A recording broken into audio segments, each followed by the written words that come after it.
9.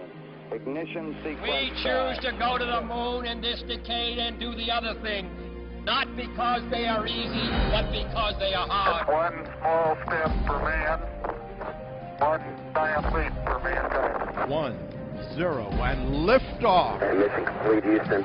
After serving the world for over 30 years, the space shuttle earned its place in history and has come to a final stop. This is Mission Control, Houston. The Expedition 31 crew members on the International Space Station started their day today with a light show on television. They watched on TV monitors as a Falcon 9 rocket launched on Tuesday morning, sending the Dragon spacecraft on its way to a planned Thursday morning fly-under of the station and a planned Friday morning grapple and berthing. Crew members themselves had a lightly scheduled day today. The 3 newest members of the crew, flight engineers Gennady Podolka, Sergei Revin, and Joe Acaba, did have more time set aside for their adaptation and orientation to the station, where they arrived just last week. Commander Oleg Kononenko did spend some time recharging the satellite telephone that is carried in the Soyuz spacecraft. He also audited the cables in the Mini Research Module 2, and performed maintenance on the Russian system toilet and the Kurs Rendezvous system. That Kurs system work was done in collaboration with flight engineer Gennady Podolka. Podolka also had time today to unload the Soyuz vehicle that he commanded to the station last week. Sergei Revin worked with Kononenko early in the day to check up on the antivirus programs located on the laptop computers on board the station, and then moved on to some filter system maintenance and Russian experiment operations. The 3 USOS crew members, Joe Acaba, Andre Kalpers, and Don Pettit, worked together early in the day on crew medical officer proficiency training, with all of them getting an update on their crew medical officer skills. Pettit moved on to maintenance on the recycle filter tank assembly. That's a component in the water recovery system. And then he worked with Andre Kalpers on the vascular experiment on new data takes for that Canadian Space Agency investigation, which is looking into the changes in blood vessel structure that the crew members experience during an extended spaceflight.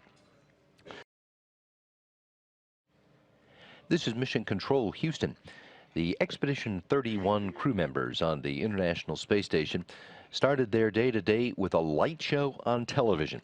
They watched on TV monitors as a Falcon 9 rocket launched on Tuesday morning, sending the Dragon spacecraft on its way to a planned Thursday morning fly-under of the station and a planned Friday morning grapple and berthing. Crew members themselves had a lightly scheduled day today. The 3 newest members of the crew, flight engineers Gennady Podolka, Sergei Revin, and Joe Acaba, did have more time set aside for their adaptation and orientation to the station, where they arrived just last week. Commander Oleg Kononenko did spend some time recharging the satellite telephone that is carried in the Soyuz spacecraft. He also audited the cables in the Mini Research Module 2, and performed maintenance on the Russian system toilet and the Kurs Rendezvous system.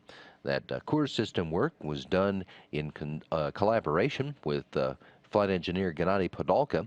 Podolka also had time today to unload the Soyuz vehicle that he commanded to the station last week. Sergei Revin worked with Kononenko early in the day to check up on the antivirus programs located on the laptop computers on board the station, and then moved on to some filter system maintenance and Russian experiment operations. The 3 USOS crew members, Joe Acaba, Andre Kalpers, and Don Pettit, worked together early in the day on crew medical officer proficiency training, with all of them getting an update on their crew medical officer skills.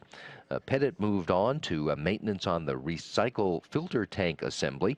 That's a component in the water recovery system. And then he worked with Andre Kuipers on the vascular experiment on new data takes for that Canadian Space Agency investigation, which is looking into the changes in blood vessel structure that the crew members experience during an extended spaceflight. 2, 1, 0. And launch of the SpaceX Falcon 9 rocket as NASA turns... One giant leap for NASA and a first for private enterprise. Falcon 9 successfully lifts off into space. More than 1 year after Japan's tsunami disaster, parts of the U.S. are facing a big environmental problem. A live look from the Alaska shoreline. Plus... hopefully the stories you tell today and tomorrow and the weeks ahead will be stories about victory and triumph, because, you know, the future will have some difficult times, but today it's a time for the United States, for SpaceX and the NASA team to celebrate. So, you know, we also heard from Elon Musk, who's the CEO of SpaceX, and he talked about just how the team was feeling at his mission control headquarters out in Hawthorne, California, when they got off the ground. Wondering whether it's going to work, and that there's so much hope riding on that rocket. So when it worked, and Dragon worked and Solar Race deployed, people saw their handiwork in space and operating as it should. I mean, it was... Yep. They still got a ways to go in this mission, of course. They've got to do the rendezvous with the space station, and then the berthing. This is not a traditional docking. In this case, what will happen is astronaut Don Pettit on the station, when they get the go-ahead for the actual berthing on Friday in the very early morning hours, Dragon will slide in very closely to the station, and then with the robotic arm on board the International Space Station, Don Pettit will reach out, grab Dragon, and very slowly pull it in to a berthing point on the station. So that's going to be some high drama at about 220 miles up in space on Friday morning. Manita? Adding to the excitement, if I said to you the words, "Beam me up, Scotty," would you promise not to think I'm crazy? Yeah, you know, a lot of people were asking about that. A lot of rumors, a lot of stories going around that Scotty from Star Trek, that his remains, along with many other people's remains, were on board this space vehicle, the Dragon capsule. But Elon Musk, that CEO of SpaceX, this morning was asked, and he said, "I am not aware of any human remains on board the spacecraft." So, of course, he might not be aware, but maybe somebody of his team put it. I thought it was hard to believe, and he has denied it, so we'll have to see. It would make for an interesting turn of events if it was indeed true, John. Yes, Thanks a lot for that. John Zarella there in Miami. Thank you so much.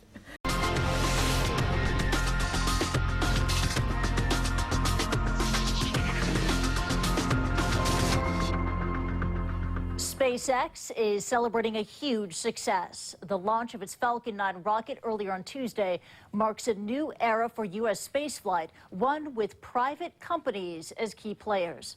The Falcon 9 rocket carried the Dragon capsule. It's bringing 520 kilograms of food, supplies, and science experiments to the International Space Station. Now, SpaceX would be the first ever company to make such a delivery, and here is how the mission began.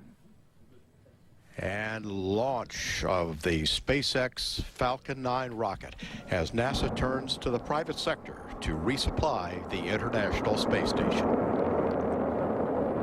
And SpaceX fills a void left by the end of NASA's Shuttle program last year, and the company is hoping to achieve something only done by a handful of governments.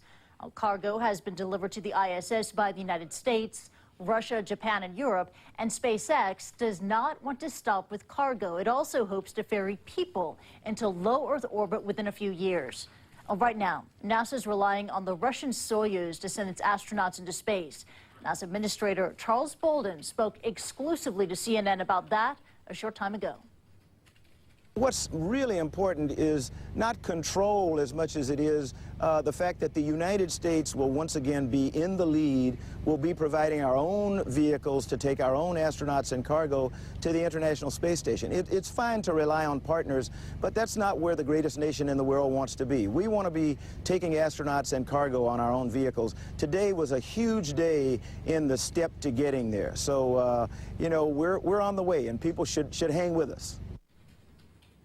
But many challenges remain on this mission. John Zarella, he has been up since before dawn in Florida to watch the launch. He joins us now. John, finally, launch success for SpaceX.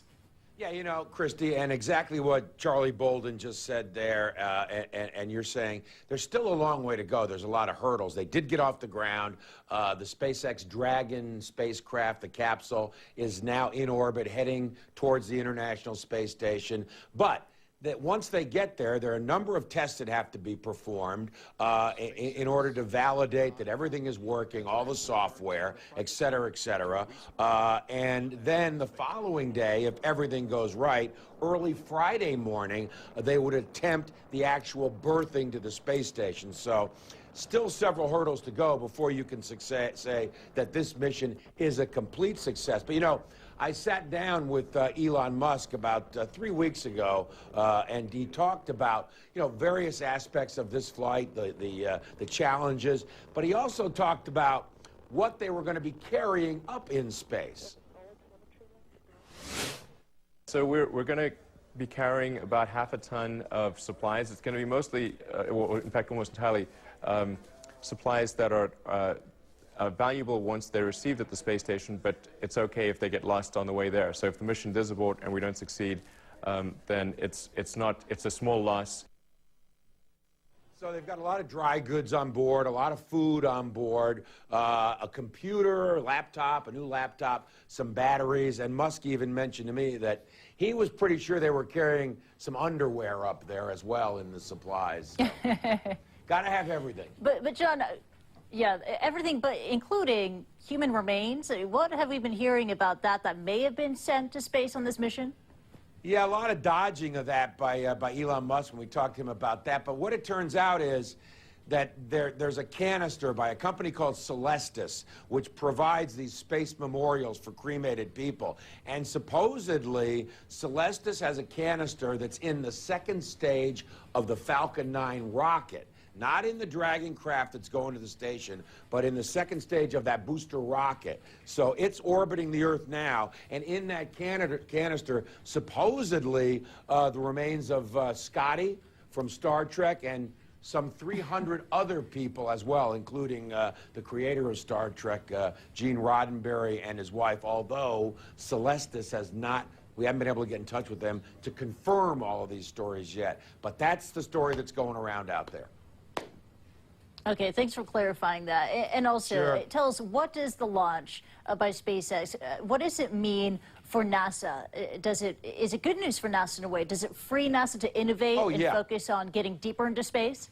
Yeah, absolutely. It's a complete sea change. What you have now is NASA could not fly the shuttles and at the same time build a new rocket and a new spacecraft to take humans out to Mars and to asteroids. So what NASA did was said, okay, with our limited budget, we're going to turn over to the private sector these low Earth orbit flights to start taking cargo first, then humans in the next 4 years, astronauts, to the station. And we will focus our money and our energies on doing what NASA does best, which is things like exploring the heavens and eventually getting humans out to an asteroid and onto Mars. So it's a huge, huge sea change for the U.S. Space Agency. Yeah, it's a new beginning for everyone. John Zarella on the story. Thank you, John. Now, SpaceX, it's not the only company eyeing opportunities above the horizon. Orbital Sciences Corporation also has a partnership with NASA.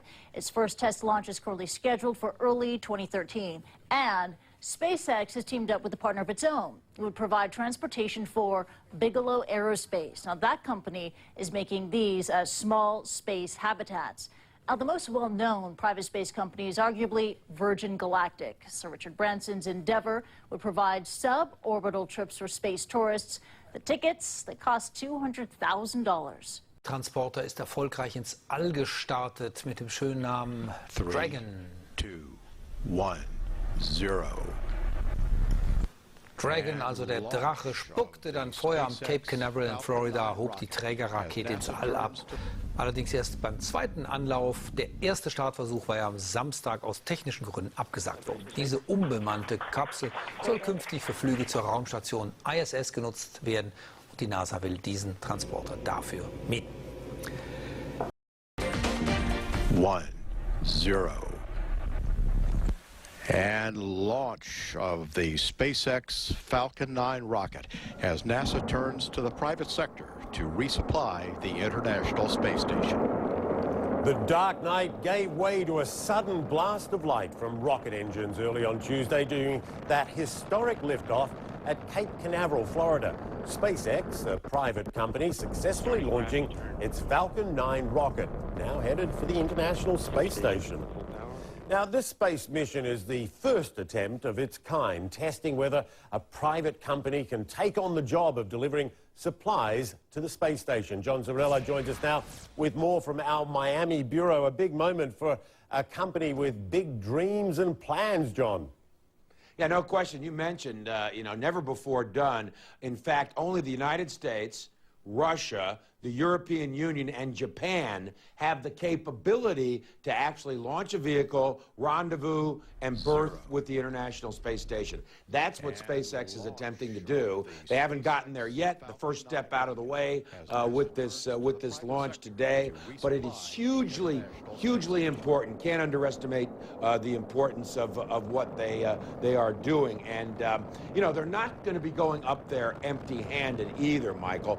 It is a test flight, but the Dragon capsule that sits on top of that Falcon 9 rocket there, the Dragon capsule which is going to the station, is actually carrying about 1,100 pounds of supplies to the crew of the station.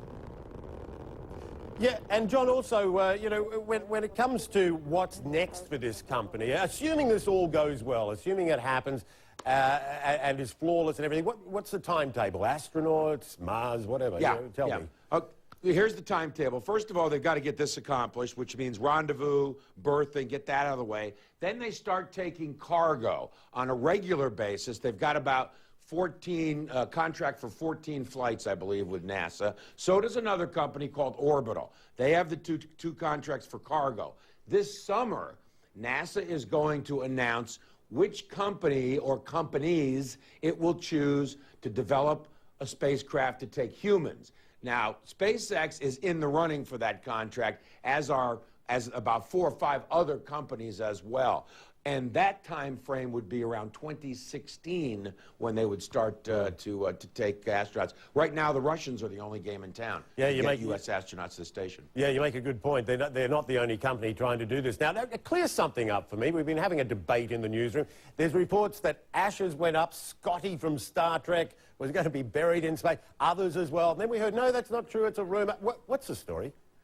The story is this, that initially we all thought that on the Dragon spacecraft that there were ashes that were going to be going, but it's not quite true. On the second stage of that Falcon 9 rocket, indeed, a company called Celestis, which takes remains, ashes into space, they did have what they call a canister on that second stage. Now, we believe that it could very well be James Doohan, Scotty, and up to 300 other individuals whose remains are in that canister in that second stage, which would, of course, orbit the Earth and then eventually fall back through the atmosphere and burn up completely. But, the company hasn't confirmed it yet for us that, in fact, he's on there.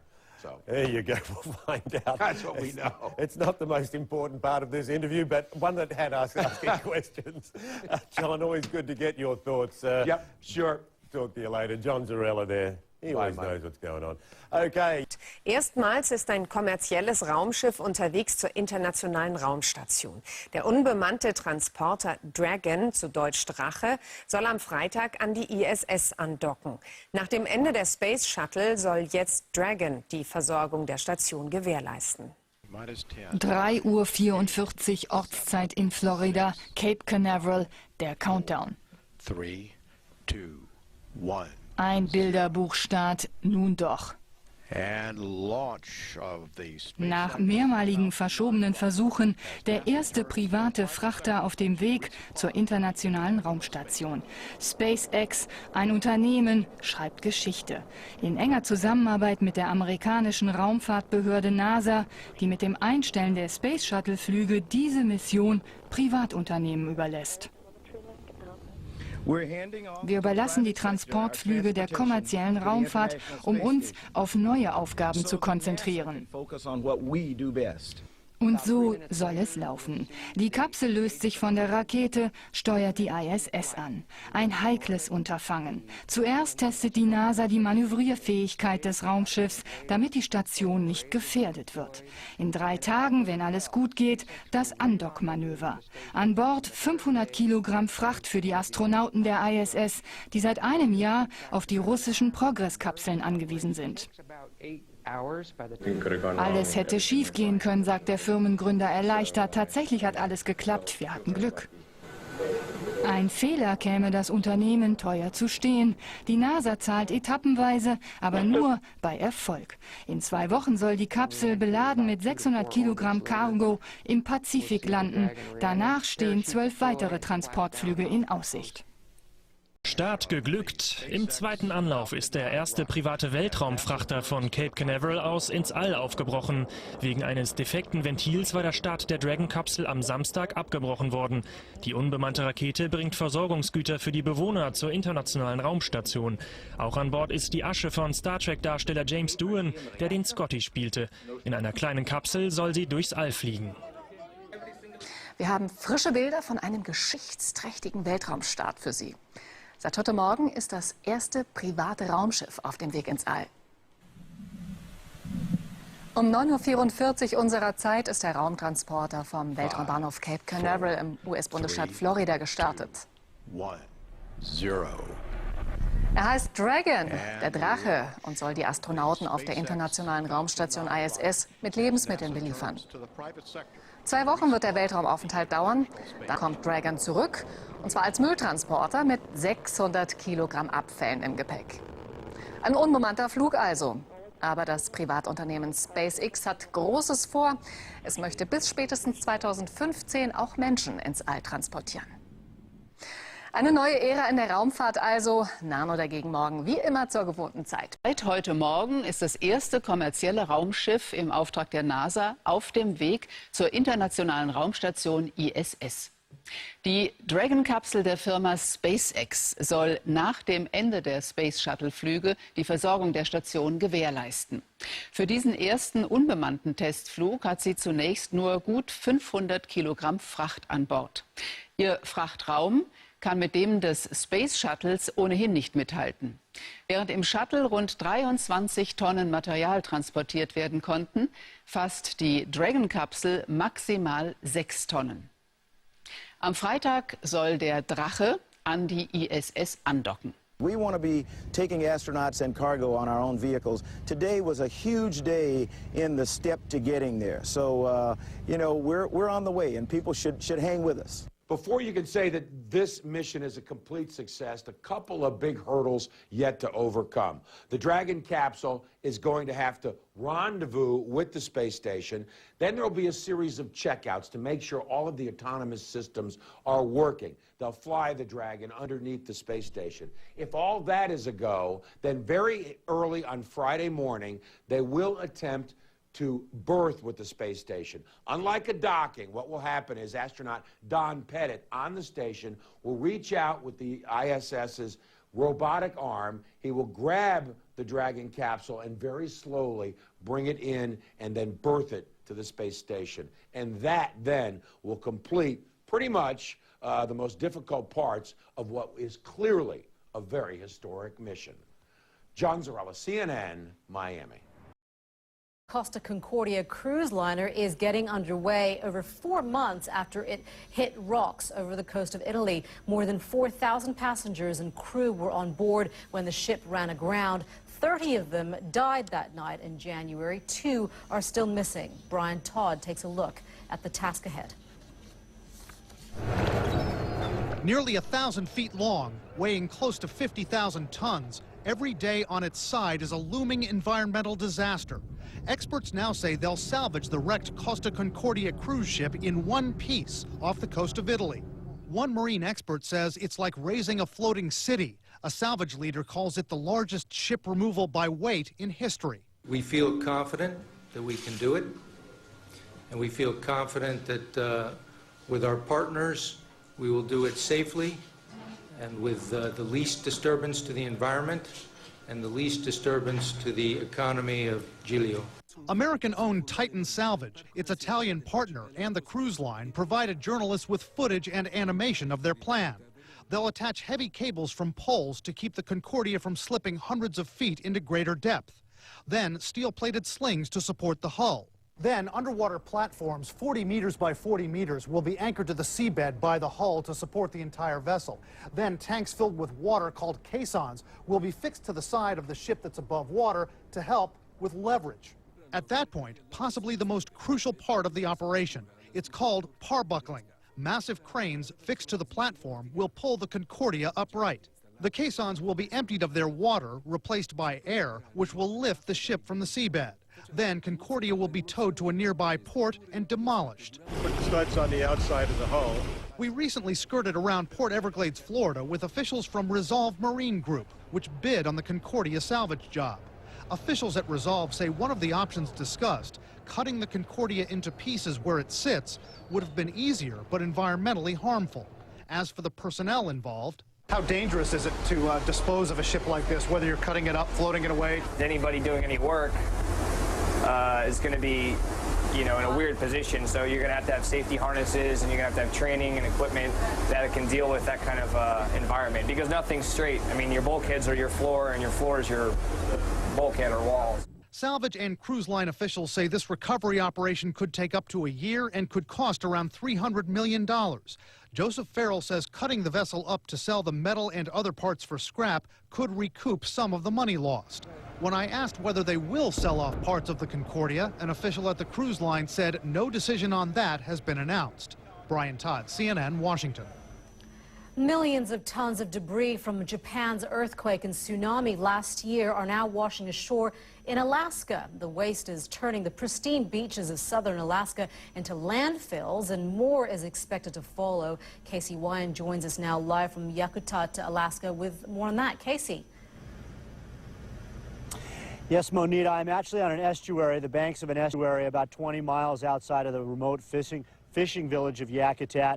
And just on the other side of this estuary, about a quarter of a mile, is what's known as the Black Sand Spit. And on the other side of that thin strip of sand is the Pacific Ocean. And it was there that we found all of this debris. And locals say this is all examples of debris from the Japanese tsunami. Debris washes up on these beaches all the time, but they're saying they're seeing more different kinds of debris than they've ever seen before, like this building insulation foam that is washing up on the shores. This big black buoy is an example of a type of buoy that's used in oyster farming in Japan. And perhaps of the most concern is this piece of a styrofoam buoy. Breaks up into little pieces very easy, very dangerous for the wildlife. Also, they're seeing bottles of consumer products with Japanese writing, things that they've never seen before. Now, to the west of here is a place called Montague Island, and there the conditions are even worse. Let's take a look. The influx of tsunami debris really concerns us, mostly because of the amount of styrofoam that's coming with it, and also the toxic chemicals that are coming. We think they're going to have a really detrimental impact on the environment out here, long term.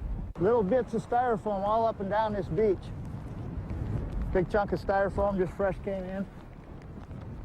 This is going to take years to clean this mess up. Now, volunteers and environmental groups are organizing and starting to clean up this mess. They're not sure how they're going to be able to do it because some of these areas are very, very difficult to get to. You can only get to them by boat or by helicopter, and they're not sure how they're going to get this stuff all off of the beaches. And then down the road, because more debris is coming, this is the lightweight stuff that they're saying has been blown over by the wind. The heavier stuff and perhaps toxic chemicals are on their way, and they still haven't figured out how they're going to deal with that and what the impact's going to be, Monita.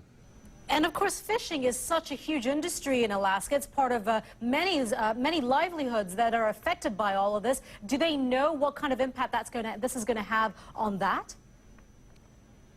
They don't know for sure, but they're very afraid of the impact. For example, net fishing. If there's big pieces of wood and other debris getting into these nets, that's going to be a problem. Perhaps the biggest potential danger is, again, stuff like this that breaks off into little pieces. If crabs eat it, or little fish eat it, or the birds eat it, then they feel like they're full. They don't eat the food that they normally eat. They can die off. They can be easy prey for predators. That's the long-term impact that they're very worried about, is this kind of stuff getting into the food chain. So they're just trying to figure out how they're going to stop that from happening, if in fact they can. Casey, thank you so much for that. Casey Wine reporting to us there. I think this surprised a little bit some of those marine scientists that were tracking the tsunami debris. When the earthquake happened in Japan, there were about 5 million tons of debris estimated that were generated from all of that destruction of those waves just a little bit over a year ago. Now, NOAA estimates that about 70% of that debris actually sank very close to the shore, and that's causing some problems for fishermen and for marine traffic in this area right along the coastline here. But much of that, about 1.5 million tons, is believed to have been carried out to sea by the different ocean currents. Now, most of the debris was no longer visible by satellite anymore back on April 12, 2011.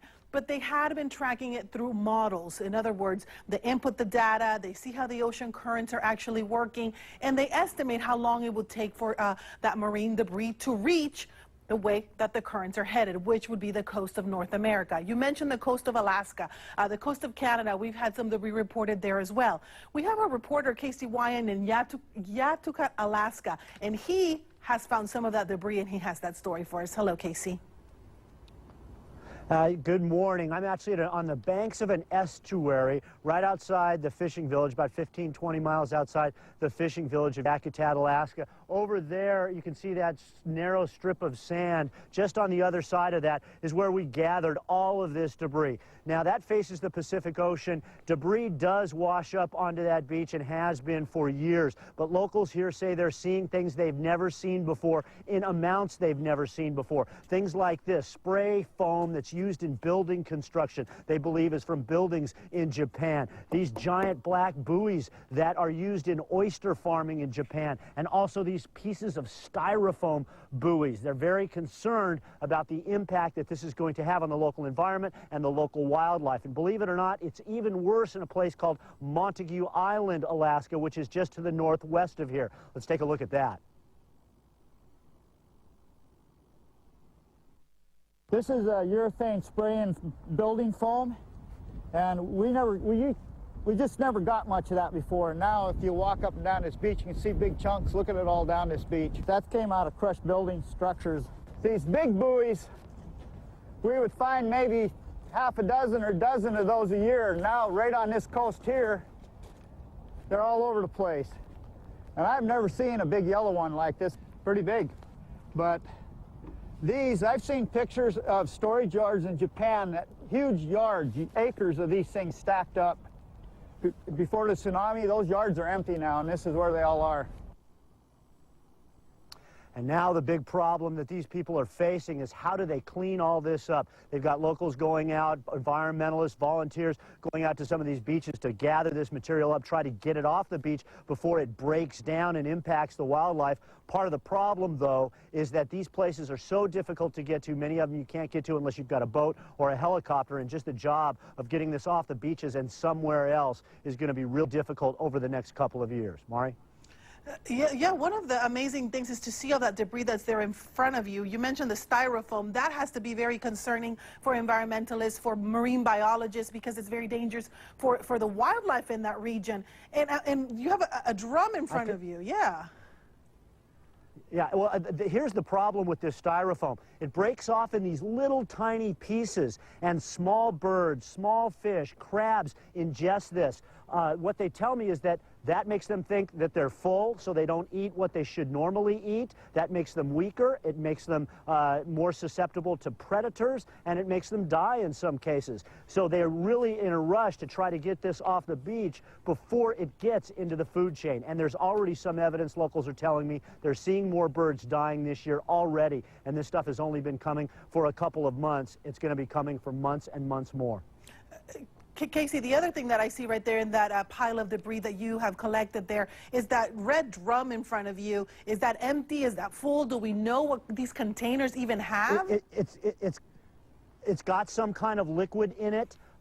We don't know what was in it initially, but it looks like some sort of a gas can. It has various Asian language characters on it. We don't know specifically where that came from, but that's the kind of stuff that they're seeing that is sort of the great unknown. They don't know how many of these things are going to have toxic chemicals in them. We did pick up a small jar that had some sort of a toilet bowl cleanser in it, and obviously that's not something you want to get into the water onto the beach. That's the big thing that they're worried about now, because all of this stuff is relatively light and has come here quickly, blown by the winds. Heavier stuff, potentially the stuff that may still have chemicals in it, is still on its way. Well, excellent reporting there, Casey Wine. You stay safe there with your crew. Thank you. That was very enlightening there with all of that debris. That was Casey Wine in Yakutak, Alaska, talking about the marine debris. And you heard him right now say that most of the stuff is still out at sea. That's what the computer models are also indicating. The highest concentration of debris may take another year or perhaps more, Chrissy, to actually reach the coast of North America. Definitely a story that we'll be following for a very long time. Back to you.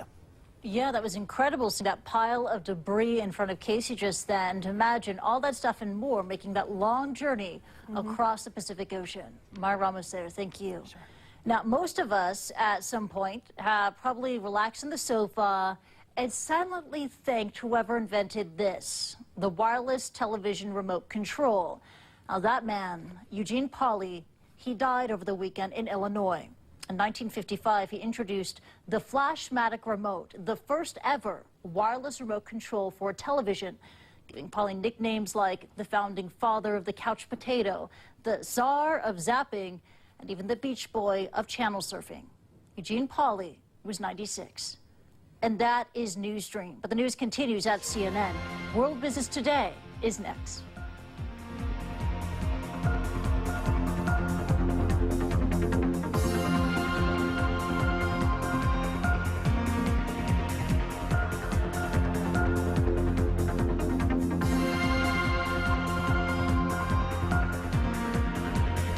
When we start noticing those tropical cyclones start to build, there's a couple of areas that I want to talk to you about. First of all, this one out here off the coast of Mexico. The storm, it looks a little bit more intense than it did yesterday, doesn't it?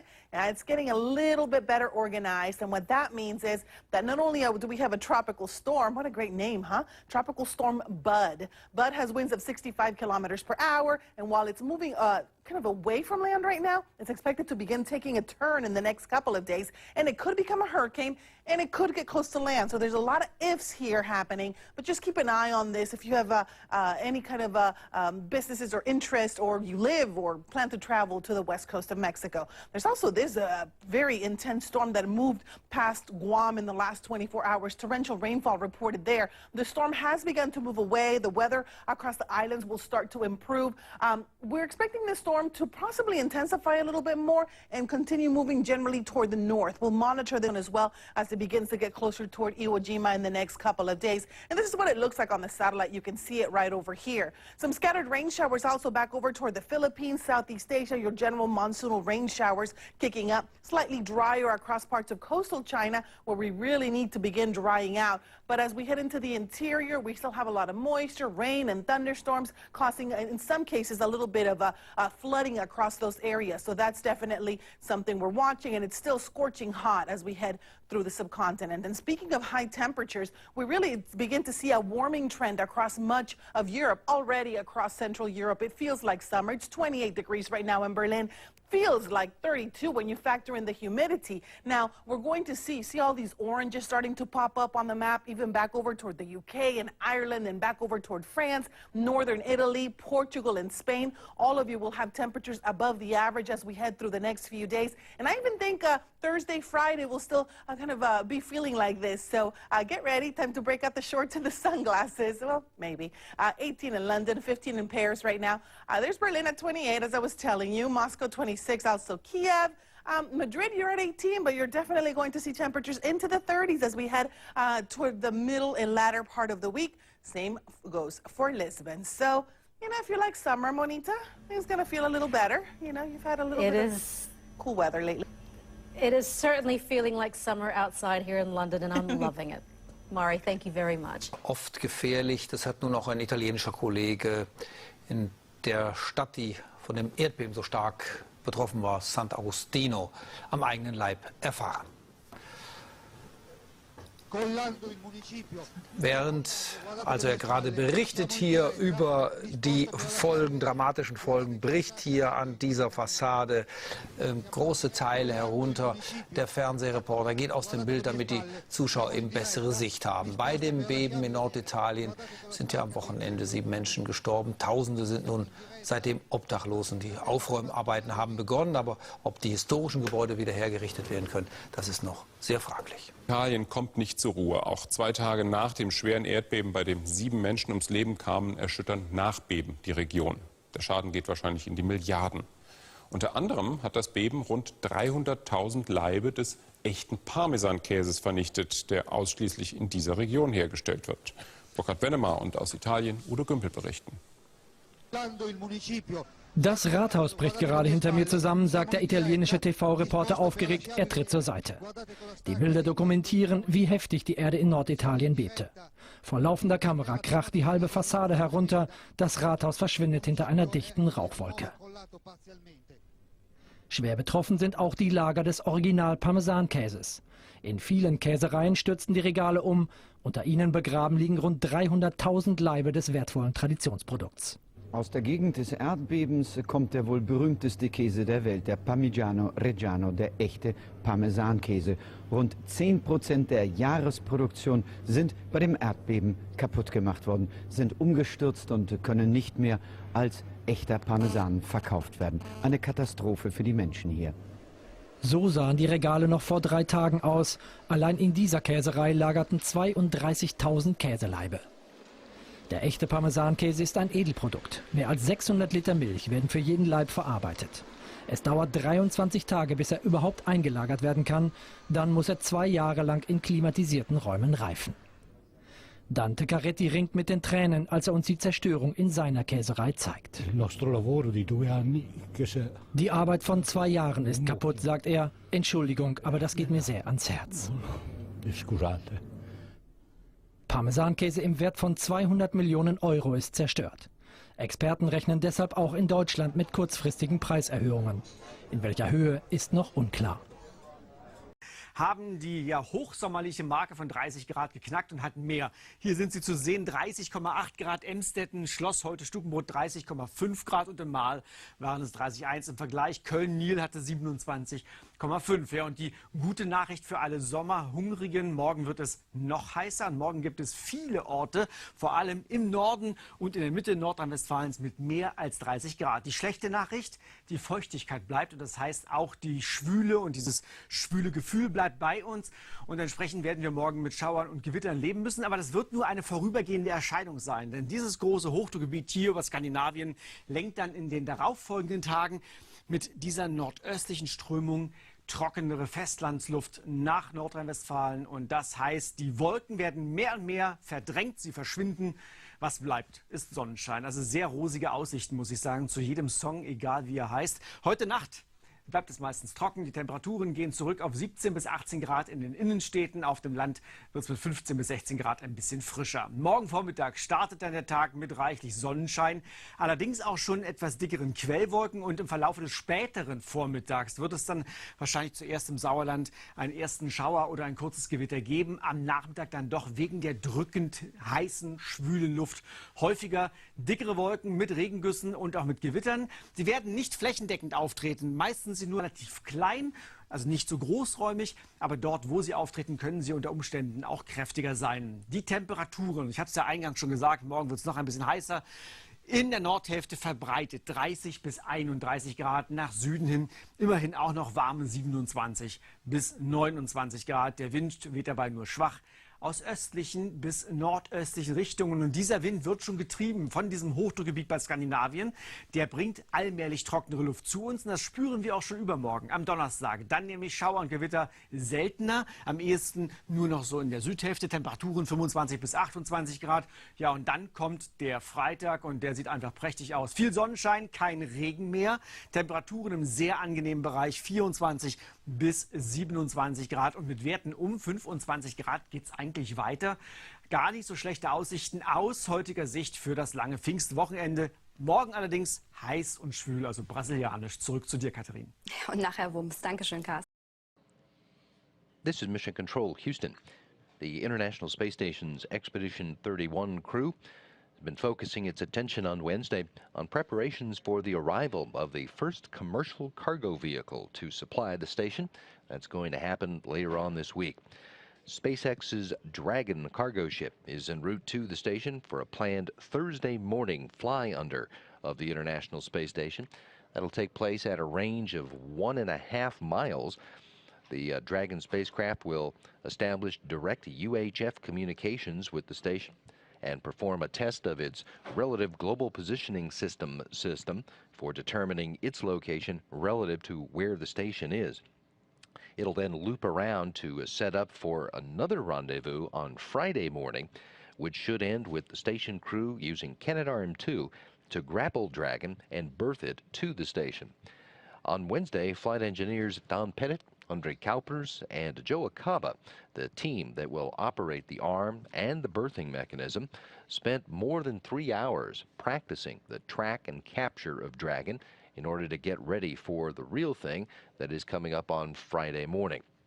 Other crew members were busy with other activities during the day. Commander Oleg Kononenko and flight engineer Gennady Podolka worked on the Russian experiment Typologia, which studies how crew members perform specified activities in order to study the impact of long-term exposure to microgravity. Flight engineer Sergei Revin devoted his day to Russian systems maintenance and also had time for adaptation and orientation to the station, as did his Soyuz crewmates, Podolka and Kaba. All 6 of the crew members completed daily exercise to maintain their physical fitness, and all of them have an eye on the important activity coming up Thursday morning as the commercial cargo ship Dragon makes its first close approach to the International Space Station. Good morning from NASA's Johnson Space Center. This is Mission Control Houston, the International Space Station Flight Control Room here in Houston, overseeing all of the systems aboard the International Space Station and also following along with complete and continuous communications links with the Space Exploration Technologies headquarters in Hawthorne, California, where both teams are monitoring all activities aboard the first commercial visiting cargo vehicle to the International Space Station. Today is Thursday, May 24th, a historic day in human spaceflight, and not only human spaceflight, but obviously spaceflight in general, with this first commercial spacecraft on its way to the International Space Station earlier Thursday, performing a series of intricate maneuvers to prove the capabilities of the spacecraft to rendezvous with the station and then intentionally abort that rendezvous, also establishing communications links with the crew so that the crew could send commands directly to the spacecraft. And all of that went very well with the Dragon spacecraft approaching the International Space Station at the closest point of about 1.5 statute miles just before 6:30 a.m. Central Time, 7:30 Eastern Time. And that spacecraft now is on a wide loop trajectory around the station to set up for Friday's official rendezvous and capture, followed by berthing to the nadir port on the station's Harmony module. The crew complement on board the International Space Station, made up of 6 crew members now. Expedition 31, as it's known, is being led by Commander Oleg Kononenko. His 2 crew members, with which he arrived at the International Space Station back in December, are André Kuipers from the Netherlands and U.S. astronaut Don Pettit. Those 3 gentlemen are enjoying their 156th day in space today, 154 of those aboard the International Space Station. The 3 newest crew members that now officially are members of Expedition 31 joined Kononenko, Kuipers, and Pettit 9 days ago, following their launch on a Soyuz on May 14th. Are Gennady Padalka, Sergei Revin, both from Russia, and U.S. astronaut Joe Acaba. Those 3 are on their 11th day in space now, 9 of those now aboard the International Space Station. So all 6 crew members have spent a good deal of their day following along with the Dragon approach, rendezvous and approach activities throughout the morning hours. Following their wake up at 1 a.m. Central Time, the 6 crew members will go to bed at 4:30 this afternoon. In between, the newest crew members, joined by Commander Oleg Kononenko, will perform some emergency drills on board to familiarize themselves with some of the emergency procedures aboard the International Space Station for the newest crew members. And in the meantime, Pettit and Kuipers have spent some time with the station's robotic arm, putting it in the proper position to support tomorrow's grapple activities with Dragon. And they've also supported the centerline camera checkout for that Dragon approach and berthing as well. So a busy day for the 6 crew members of Expedition 31, as well as those flight controllers supporting activities around the clock from here in Mission Control and other control centers around the world. Im Osten der USA gerät ein Atom-U-Boot in einer Werft in Brand. Dichte Rauchschwaden ziehen über den Hafen im Bundesstaat Maine. Stundenlang kämpft die Feuerwehr gegen die drohende Katastrophe. Immer noch brennt es in der Marinewerft. Das Gelände ist evakuiert. Seit gestern Abend steht eine gewaltige Rauchsäule über dem Atom-U-Boot. Zig Feuerwehrleute kämpfen vor Ort von allen Seiten gegen den Brand. Unter ihnen gibt es mittlerweile 6 Verletzte. Die Ausrüstung musste teilweise vom 90 Kilometer entfernten Flughafen Boston angefordert werden, was die Löscharbeiten verzögerte. Das Feuer war gegen 10 Uhr abends Ortszeit im vorderen Teil der USS Miami ausgebrochen. Hier liegen die Mannschaftsquartiere und die Kommandozentrale. Der Reaktor an Bord war zu der Zeit nicht aktiv. Er befindet sich am anderen Ende des Schiffs und ist darum nicht betroffen. Es waren keine Waffen an Bord. Das gesamte Personal konnte noch aussteigen. Die USS Miami liegt seit Anfang März in der Portsmouth Marinewerft auf der Insel Kittery. Hier wird das Atom-U-Boot gewartet. Wie das Feuer entstehen konnte, ist noch unklar. Möglich ist, dass es bei Schweißarbeiten oder durch einen technischen Defekt passierte. Das soll nun eine Untersuchung klären. A daredevil British stuntman has pulled off a truly unique feat. Gary Connery jumped out of a helicopter at a height of more than 700 meters without a parachute. He landed safely on top of a pile of cardboard boxes. His dive wasn't a complete free fall. He was wearing something called a wingsuit to slow his descent. Connery has done stunt work in Hollywood films, including Batman Begins and Indiana Jones and the Crystal Skull.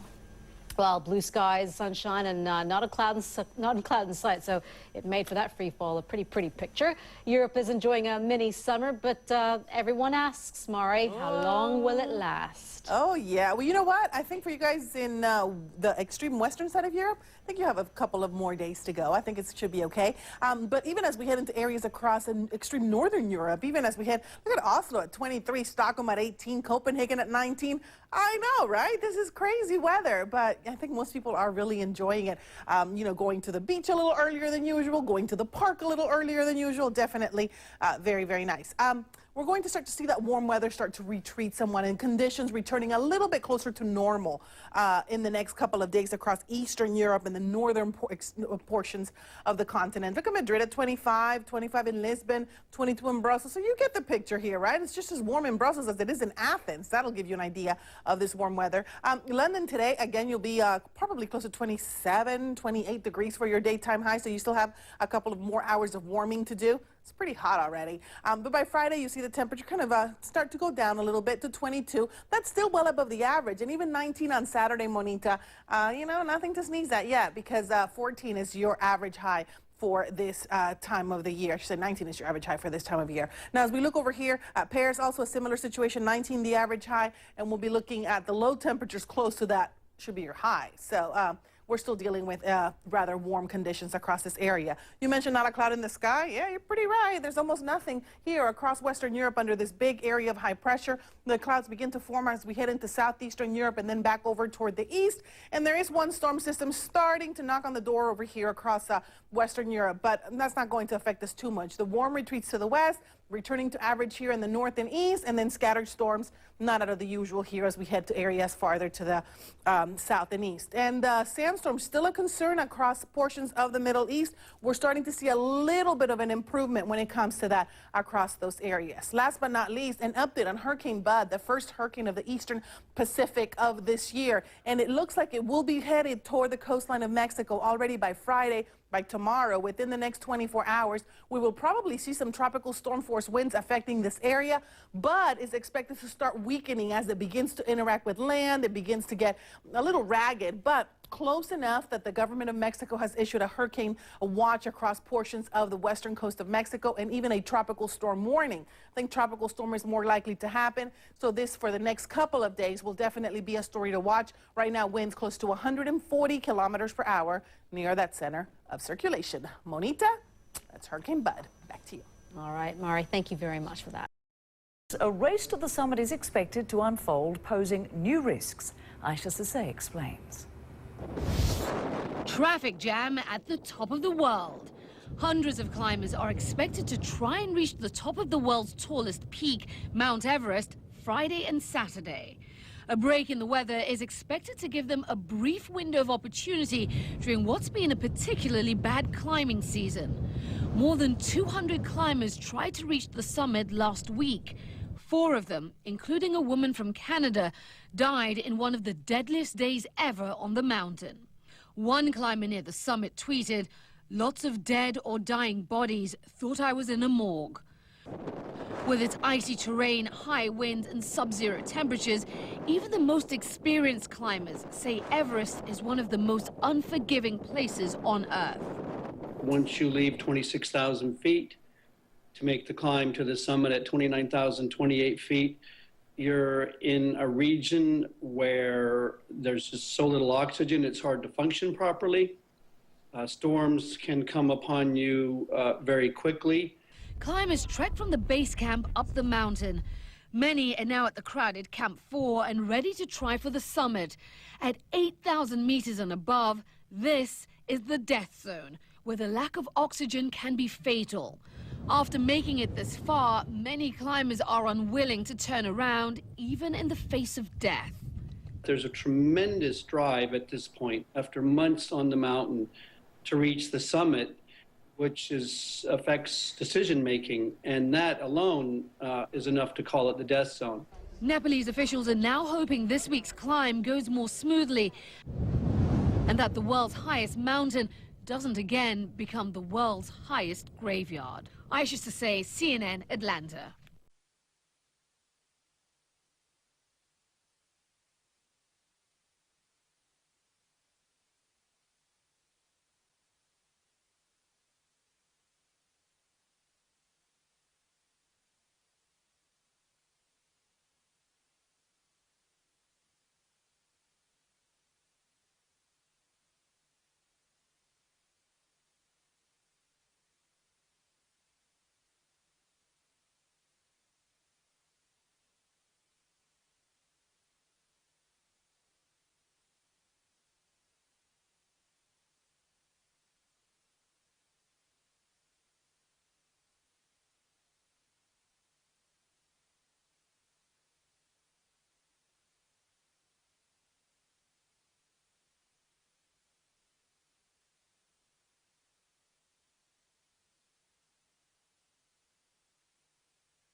So there's some food in there, there's spare clothing, there's a laptop with a power cable, I'm told. So all sorts of little bits and pieces that the astronauts need. What happens to this capsule once it's been emptied?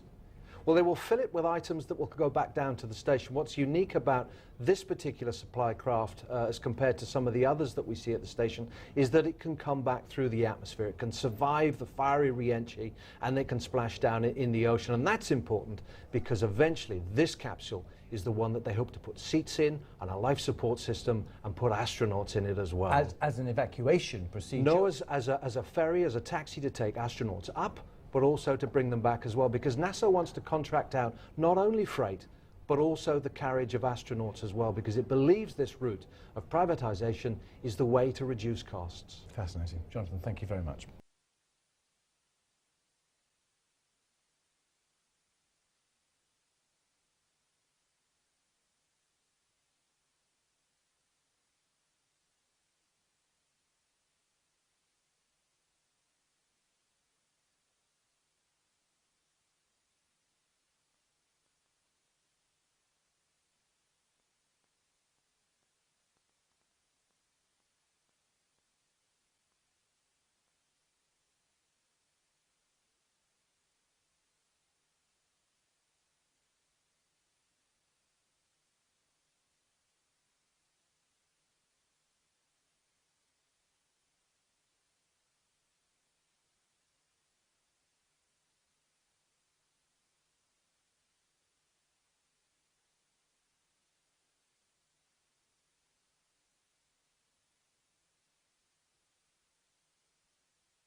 Die unbemannte Dragon-Kapsel hatte zuvor alle Tests im All erfolgreich absolviert. Die entscheidende Phase des Andockmanövers soll dann am Mittag beginnen. Hierfür müssen 2 ISS-Astronauten die von der US-Firma Spacex entwickelte Kapsel mit einem ISS-Roboterarm einfangen. Der ganze Vorgang dauert in etwa 3 Stunden. Der Transporter hat Versorgungsgüter für die ISS-Bewohner an Bord. The Spacex Dragon craft blasted off from Cape Canaveral in Florida on Tuesday. Well, these are the pictures now live. It's unmanned and it's taking up supplies the Dragon will stay for a few more minutes at the to the International Space Station. Position. And if this goes successfully, NASA is hoping this could be the way forward. Of course, the shuttle program has come to an end, and it's hoped that eventually maybe this capsule will have seats fitted inside it and enable astronauts to go up and come back from the International Space Station. BBC Science correspondent Jonathan Amos has been describing the procedure today. Andre, just a heads up. The shuttle had systems and indeed humans inside who could help drive the vehicle all the way into the space station, to a berthing port. This vehicle, it doesn't go all the way in, it just sidles up alongside, underneath in fact, and then the robotic arm that's operated by the astronaut Don Pettit, who's on board, he'll reach out and grab Dragon, the capsule. He'll hold it for a little bit, just check everything's fine, and then he'll pull it underneath the station and berth it to one of the open ports. So like parking a car? A little bit like parking a car, but everybody's moving at 27,000 kilometers an hour while they're doing it, so it's going to be a very interesting exercise when it happens. The key point here is that, of course, you know, government vehicles have done this for years. The difference here is that all of these systems have been developed in-house by an internet billionaire and his startup company, Spacex, in California. And they've done it very, very fast and at low cost. That's the big difference. And this is the way forward, is it? And could it eventually be taking up astronauts as well? Well, NASA certainly hopes so. NASA's budget is under tremendous pressure. I know they spend something like $18 billion a year, but you know, they have a lot of demands on that cash, and they're looking for savings because they have big projects in the future. They want to go beyond low Earth orbit to places like asteroids and Mars, and they think by contracting out to companies like SpaceX, they may be able to save some cash that they can reinvest in other places. Now, currently, they don't have a shuttle. They can't lift astronauts into space. They buy seats in Russian Soyuz vehicles. The hope in the future, though, is that this capsule, Dragon capsule, they can put seats in it, they can put a life support system in it, and not just food, water, and other supplies, but actually put astronauts in it as well. That's correspondent Jonathan Amos.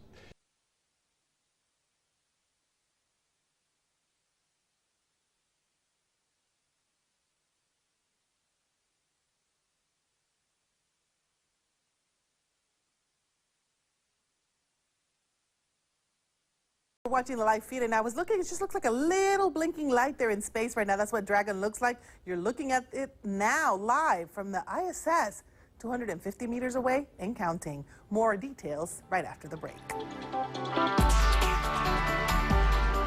Now, I want to take you way up into space, about 250 meters away from the International Space Station. That is where the Dragon capsule, it's an unmanned capsule, it's making its final approach to the International Space Station. It only looks like a little blinking dot right now, Monita. Not very impressive, right? It's going to move, they're in a holding pattern right now. They're making sure that everything is working properly. This is the first time a commercial vehicle has not only launched into space successfully, but is making an attempt to dock with the International Space Station. It's bringing supplies, and when it actually docks, it's supposed to look like this. It's going to happen in about an hour or so, and this is an artist rendering of what it should look like. There's the Dragon capsule docking with the International Space Station. What they're doing right now is they're making sure that they have the commands ready in case they have to retreat. They're going to go through those in the next few minutes or so to make sure that if they have to abort, they can. If not, it should look like that in just a little while, and we will, of course, bring you those pictures when it happens. Monita, back to you. Well, Maury, that's one of the stories that's topping the trends on social media right now as well. Let's take a look at that. There's a lot of excitement building, as Maury's been saying online, as the Dragon capsule approaches the ISS. The company that built the spacecraft has been tweeting pictures of its progress, and so far it's successfully completed all tests in preparation for that crucial link-up. More strapped for cash, our future missions to the final frontier going to rely on the private sector.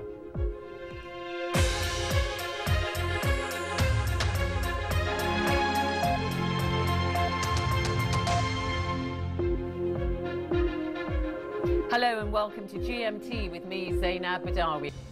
It's midday here in London, 1 in the afternoon in Madrid, and 6 in the morning in Houston, Texas, where NASA is witnessing a new era in spaceflight. A private unmanned spacecraft called Dragon capsule, built and operated by Space Exploration Technologies, is expected to join up with the International Space Station in the climax to its landmark mission. Up until now, flights to the space station was something only major governments had done. Well, now NASA is looking to the private sector to take over flights to the space station. Well, the unmanned mission is carrying half a ton of food and supplies to the International Space Station. SpaceX is on course for NASA contracts worth more than $1.5 billion in space transportation. But the space service is for hire. You can send a fully manned flight into space for $140 million. The BBC science correspondent Jonathan Amos joins us now. That's cheap at the price, isn't it? $140 million. Ooh, eye-watering. So are you excited by all this? Because it's cleared all the major hurdles, hasn't it? And now it's got the big one. We're almost there. We've gone through a series of practice maneuvers. The Dragon capsule has been approaching the station. We saw very briefly, Zainab, there, a little flashing light in the dark. And that was a strobe light on the Dragon capsule about 250 meters below the station. And we're hoping that within the next hour it'll be given permission to drive in up underneath the station. And then it will sit about 10 meters below, and a robotic arm operated by the American astronaut Don Pettit will reach out, grab Dragon and pull it underneath and put it on a berthing port underside. So that's if it all goes well. If all it goes sounds well. quite complicated. So there are, what, 6 astronauts, aren't there, inside this International Space Station? So, what, 1 or 2 of them are supposed to kind of manipulate this, I think it's roughly 50-foot robotic arm. See, I've been doing my research. To grab and pull the capsule into a docking port, is that right? A lot of the spacecraft we've seen go to the space station have driven all the way in. If you think of the Shuttle, there's the European ATV and the Russian Progress craft as well. And they make their way right up to the moment of contact. This craft is a little bit different. It doesn't have to go all the way in. It just has to sit in this imaginary box about 10 meters off the bottom of the station. And then, yes, it's grabbed by this robotic arm. There's 2 astronauts who've been given the job of looking after this today, Don Pettit and Andrei Kuipers. He's the other chap that'll be helping out.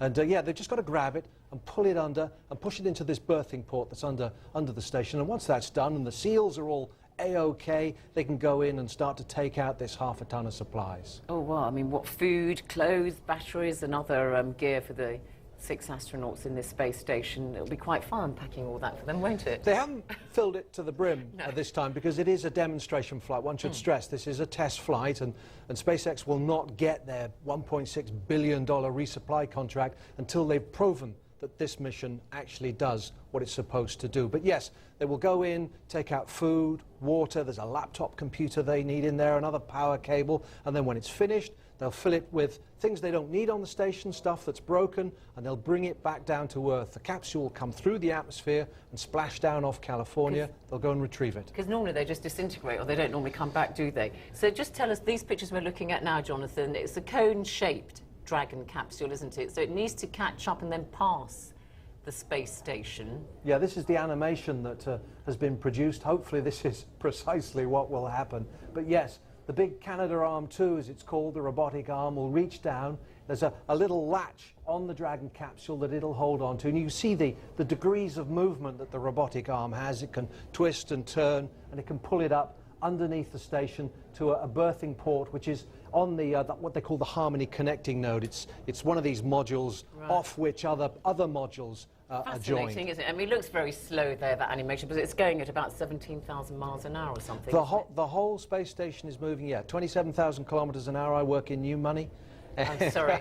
Call me old money then if you like. But it is incredibly fast ballet, this, because both those vehicles are moving incredibly fast relative to each other, a few centimeters per second at that final moment. But the reality is, they're moving very, very quick. Well, very exciting. It's all happening now. But just a word on this. I mean, this is very much at the heart of Obama's drive to outsource the job of transporting cargo, turning to the private sector to do so. The federal budget is under pressure, we know that. NASA's budget is under pressure. They've got less money to spend this year than they had last year. They need to save money. And they will do that by contracting out, buying in services from external suppliers. And space transportation, cargo, is the first service they're going to buy. Jonathan, thank you so much indeed. You explained all that to us with great clarity. Thank you very much. And in fact, a little later, we're going to be speaking to a former astronaut, Michael Lopez Alegria, about all this. So don't forget to stay watching. A commercial spacecraft is approaching the International Space Station. Now, this unprecedented mission is started early on Tuesday with this launch. And right now, the real test for SpaceX and its Dragon capsule. ISS flight engineers, they are preparing to grapple Dragon. Now, that was scheduled to already be underway, but has been pushed back about an hour. We will bring it to you live when it begins. And this process of pulling the capsule toward the station, it should take about 3 hours. Is approaching the International Space Station, of course. I'm talking about the SpaceX Dragon capsule, the first private spacecraft to rendezvous with the ISS. Now, this picture of it, it was tweeted by flight engineer Andre Kuipers just a few hours ago. And he and astronaut Don Pettit are set to grapple the supply ship. And this on your screen is a live look at the process from the control room. And the process is running a little bit behind schedule, but as you can imagine, it is a delicate and a deliberate dance. And when Dragon gets within 10 meters of the station, a robotic arm will reach out to slowly pull Dragon in.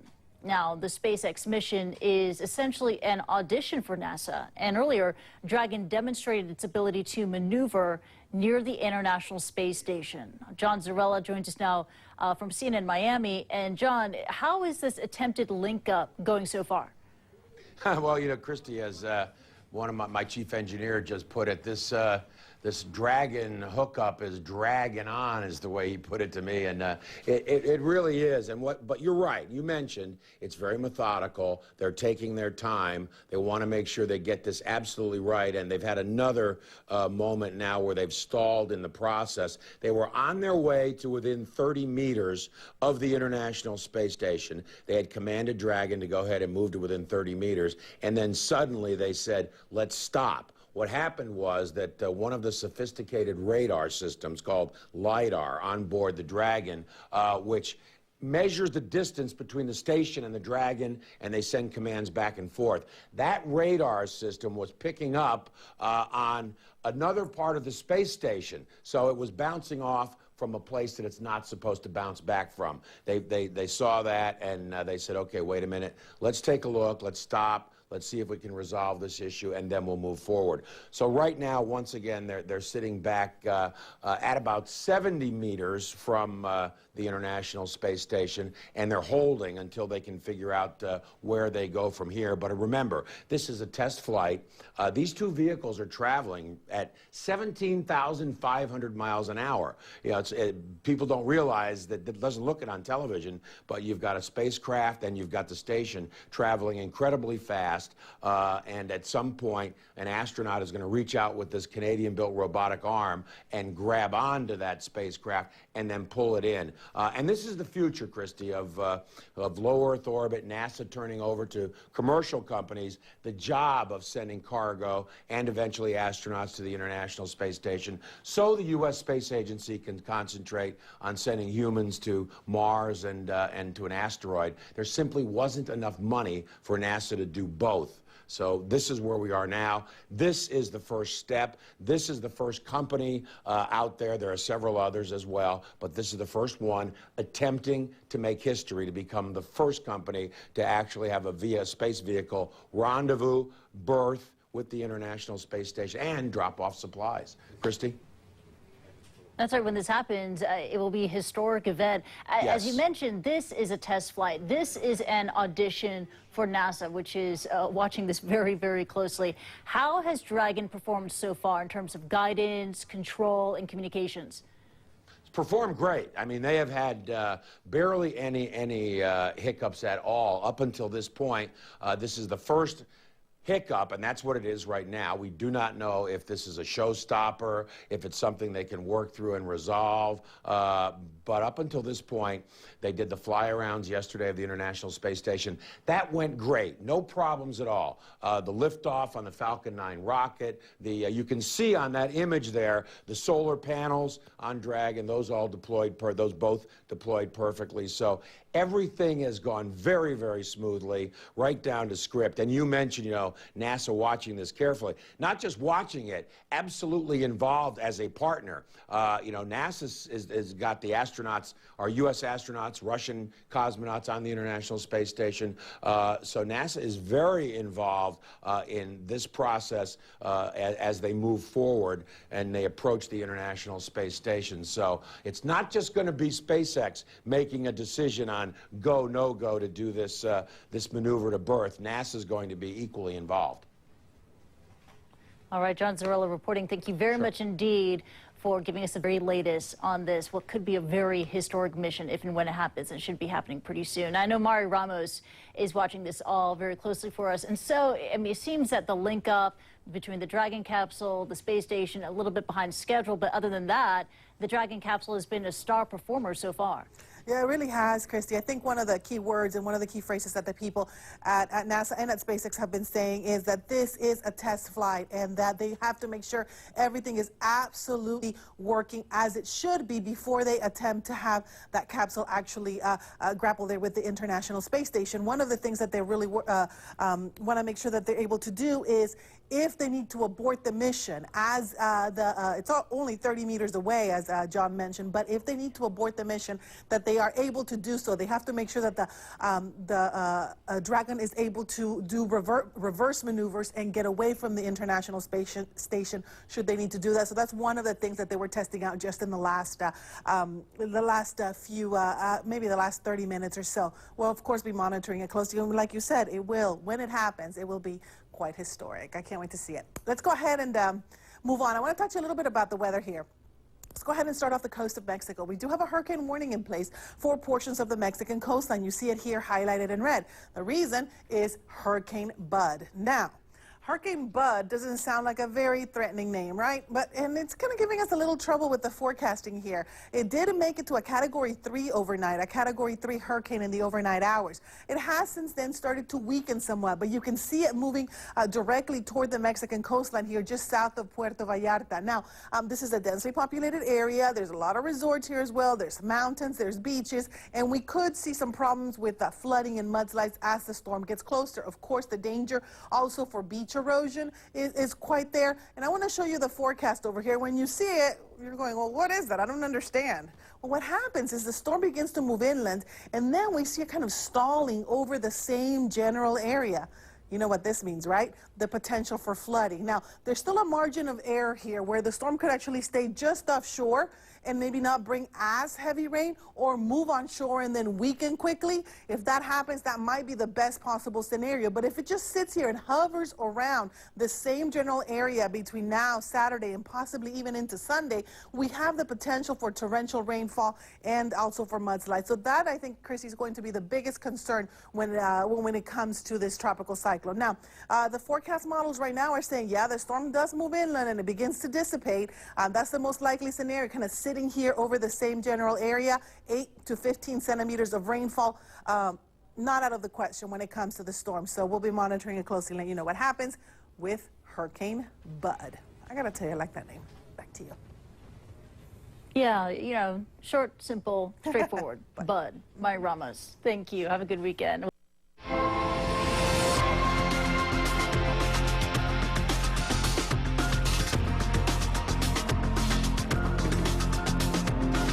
Welcome back. Now, when Facebook bought the photo-sharing app Instagram last month, many expected to use the popular app to improve Facebook's own mobile products. And on Thursday, Facebook did indeed unveil a new photo app for iPhone. Facebook Camera allows you to take pictures, apply filters, and share those photos easily. Now, sound familiar? Well, you could use the exact same words to describe Instagram. So let's compare the apps. Now, on the left is a picture of a small Mark Zuckerberg figurine. In the middle is the same photo in Instagram. And on the right is a photo in Facebook Camera. And you can see that the two have a fairly similar interface. Now, Instagram, it offers more filters and more control over tweaking the photo itself. But Facebook, it links straight to Facebook, a social network with 900 million users, meaning that you could also browse and comment on all your friends' photos, not just the ones that have Instagram. So, given that Facebook just spent $1 billion on Instagram, why launch a separate camera app? Well, a Facebook spokesman told TechCrunch this, quote, "We are committed to building and growing Instagram independently, so I anticipate some healthy competition." So apparently they think that both apps can exist together. Now, one of the world's most glamorous sporting events takes place this weekend, and the very stylish Alex Thomas is in London with more on the Monaco Grand Prix. Alex. Nowhere near as stylish as you, Christy. F1 boss Bernie Ecclestone has exclusively told CNN that all the sports teams have settled on terms for a new deal lasting until 2020. The current so-called Concord agreement ends at the end of this season, and there had been reports of discontent and a possible breakaway by some constructors. However, speaking to our own Amanda Davis, Ecclestone said everyone will sign another contract. Well, we've just got people now to all the current teams to sign up to 2020, and then I hope another 10 years after that, and then forever. So is that you saying that the Concord agreement has been signed? Everybody's agreed? Everybody's agreed with it. Including Mercedes? You'll have to wait to see if Mercedes have. I'm confident that everything with Mercedes will be fine. Why was it that you were offering Red Bull, Ferrari, McLaren a seat on the board and not Mercedes? It's a little embarrassing really to answer that, but the whole financial system is based on results and history. But Mercedes does have a lot of history in Formula One, back to the Silver Arrows and Fangio and... We didn't go back to the 50s, which if we had it done, we would only had to include Ferrari then. No, I appreciate Mercedes and support Mercedes probably more than anyone. They do a fantastic job for Formula One, and I can't say we wouldn't have been where we are if they hadn't have been there, but probably would have been. They've done a good job, and we're appreciative.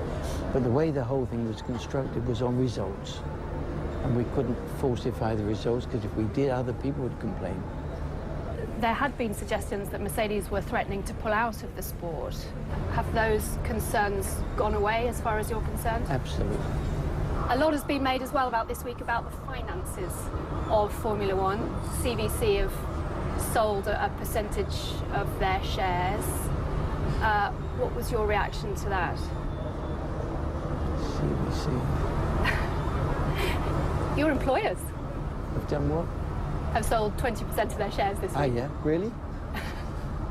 Did you not know? Nothing to do with me if people sell their shares.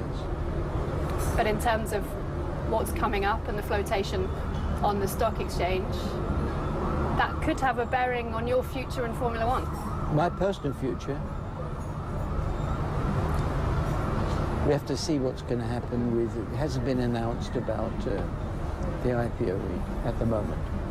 But is your understanding that it will happen? I mean, all that was ever been said, I think Mr. McKenzie said that this would probably depend an awful lot on what the market is at the time. And the market doesn't look too bright after that little bit of a problem with Facebook. So I think they're going to wait and see. F1 Supremo Bernie Ecclestone, hard to pin down at the best of times, but Amanda certainly did her best, did a very good job. Full reaction and a full preview ahead of that Monaco Grand Prix on World Sport in just over 3 hours' time. You were mentioning the glamour of the Monaco Grand Prix earlier, Christy, and I hope you noticed that as someone who carries off a mean dress herself, Amanda did a pretty good job with that blue number. Yes, she is. She is a very stylish woman, and a great interview there. Looking forward to watching the rest of it. Alex Thomas, thank you. Now, the war with this, the ketchup bottle, may have been won. Now, if you've ever stood there and slapped, smacked, even shaken the bottle, either in vain or just to have it explode all over your plate, well, a bunch of MIT students have come to your rescue. Jeannie Mose explains. Who among us hasn't been guilty of assault on a ketchup bottle? But has technology finally caught up with ketchup? Look at that thing slide! Amazing. Oh my God! Our long national nightmare is over. Mechanical engineering students at MIT have come up with a super slippery coating that makes anything from ketchup to mayonnaise practically leap out of a bottle coated with the stuff. They call it Liquid Glide. It works on everything we've tried so far. Yeah, so glass, plastic, different types of plastic, metal. Even Tony Soprano would be beholden to these students. Look how annoyed Tony gets at the dreaded ketchup clog.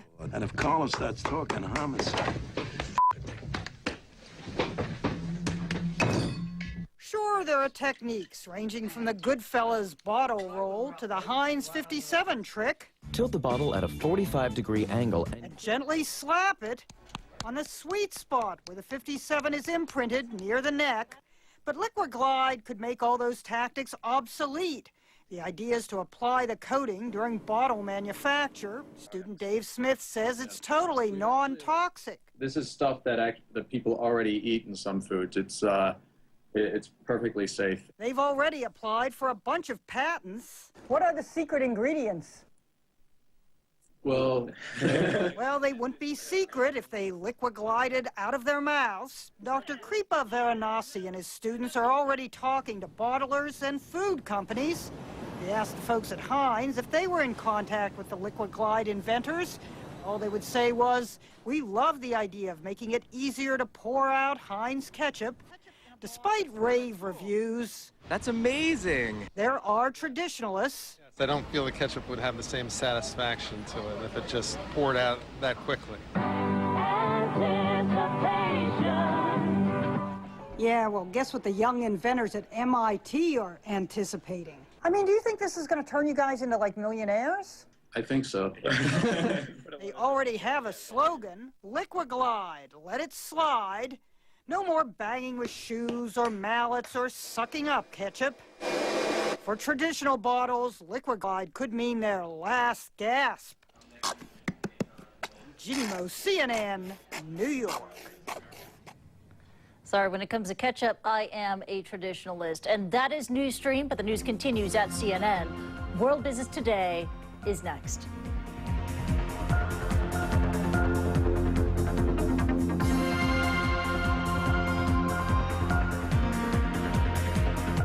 We are witnessing history in the making. For the first time, a privately owned spacecraft is preparing to dock with the International Space Station. These are live pictures of the Spacex Dragon capsule getting into position. It lifted off from Cape Canaveral in Florida on Tuesday.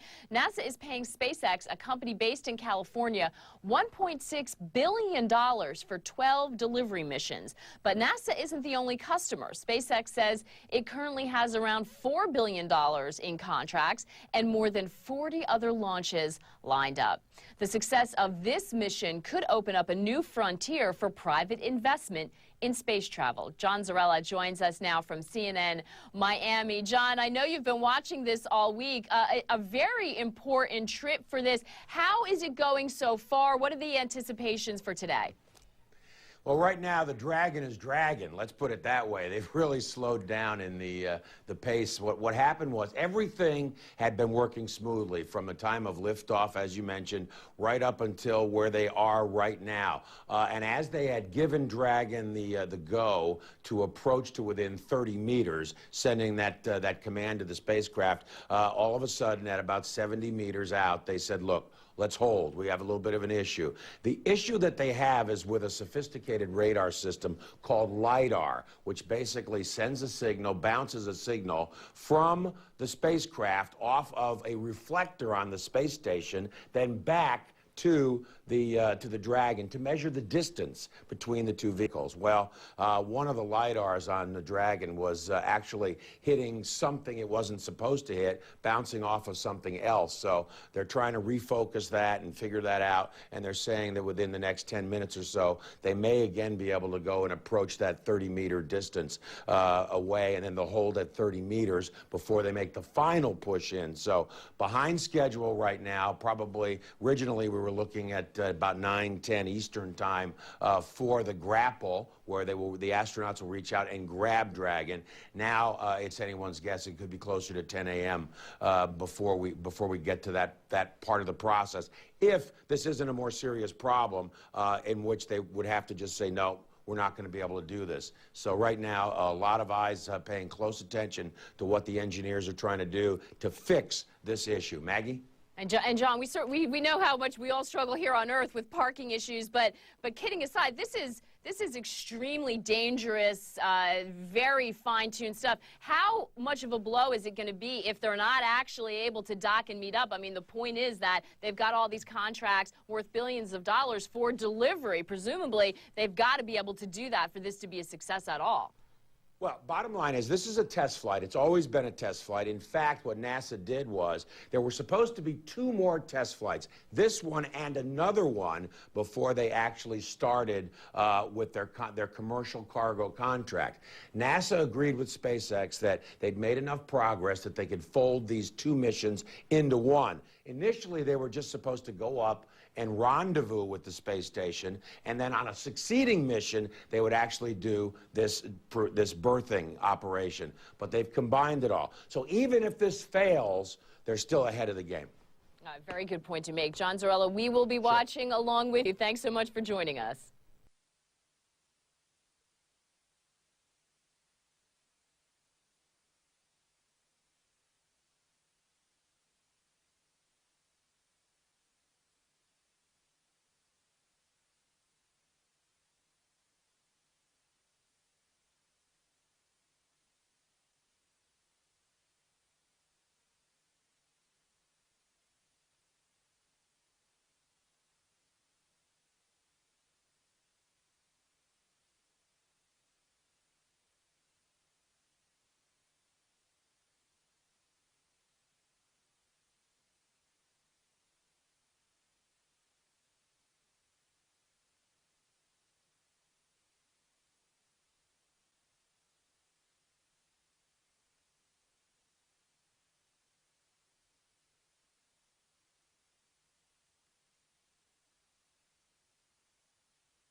Station, Houston, you have a go for capture. Go for capture.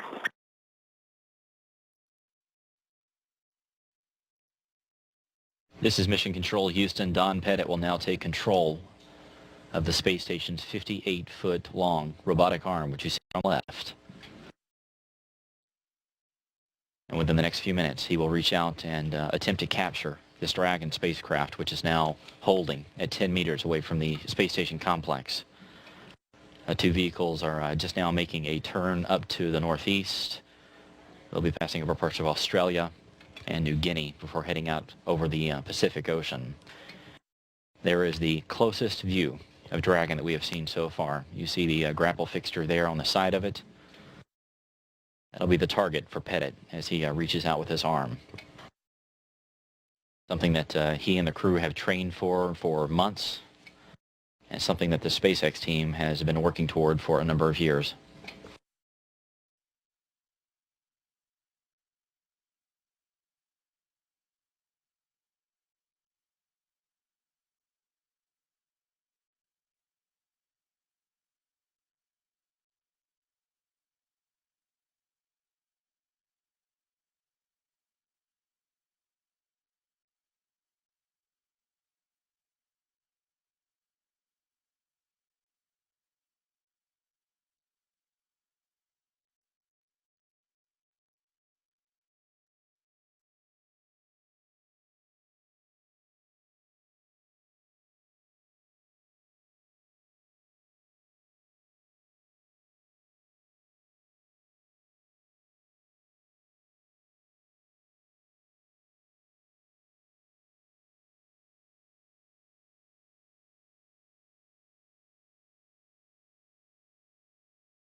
The team reporting that the arm is now moving toward Dragon.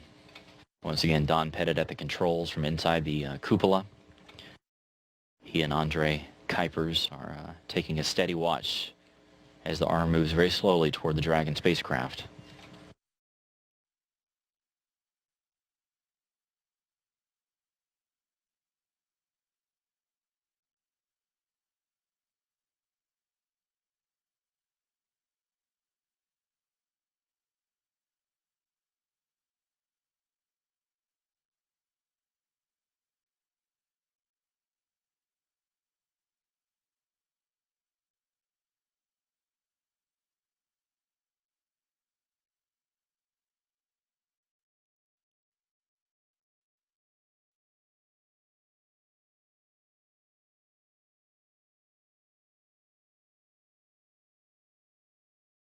The SpaceX team is reporting that Dragon is in free drift. There will be no more engine firings at this point, so basically Dragon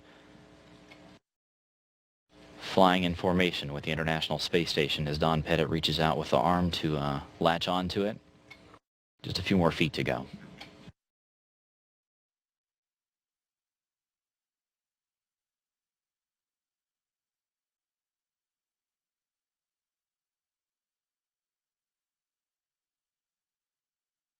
A half a meter.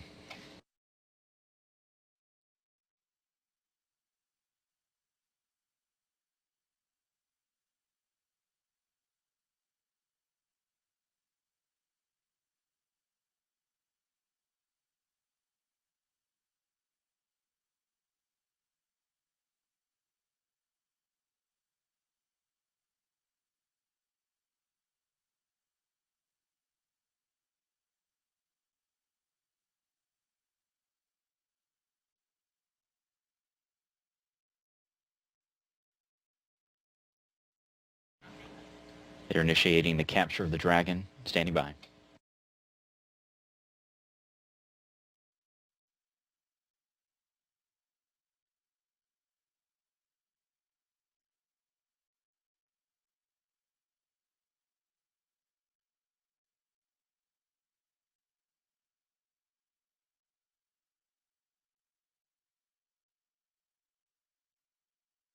Capture is confirmed. Congratulations on a wonderful capture. You've made a lot of folks happy down here over in Hawthorne and right here in Houston. Great job, guys. Houston Station, looks like we got us a Dragon by the tail. We're thinking this sim went really well. We're ready to turn it around and do it for real. All right, Don, we'll put that in work.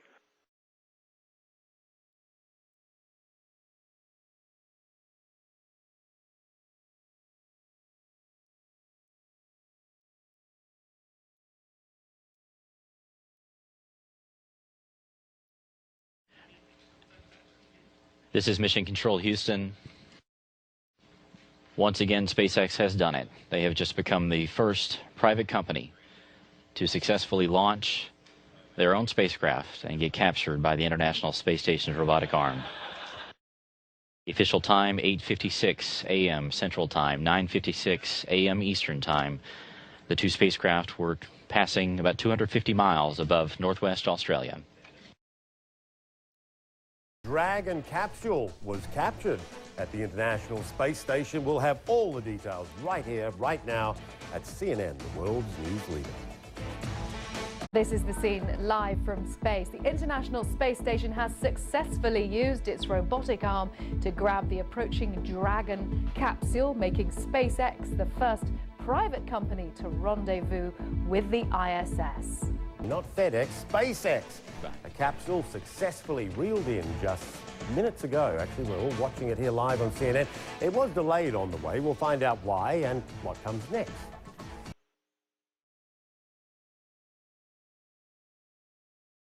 Houston Station on 2 with more comments on inspection. Go ahead, Don, on 2. Yes, I can verify that all CDM nut holes are clear of any FOD. There is no loose TMG or micrometeorite shielding. The O-rings all look clean, no sign of any micrometeorite impact debris at all. So it looks like a clean interface, and the high-power binoculars, I think, gave us a better view than what we would have seen through the cameras. Copy, Don. Good inspection from your perspective.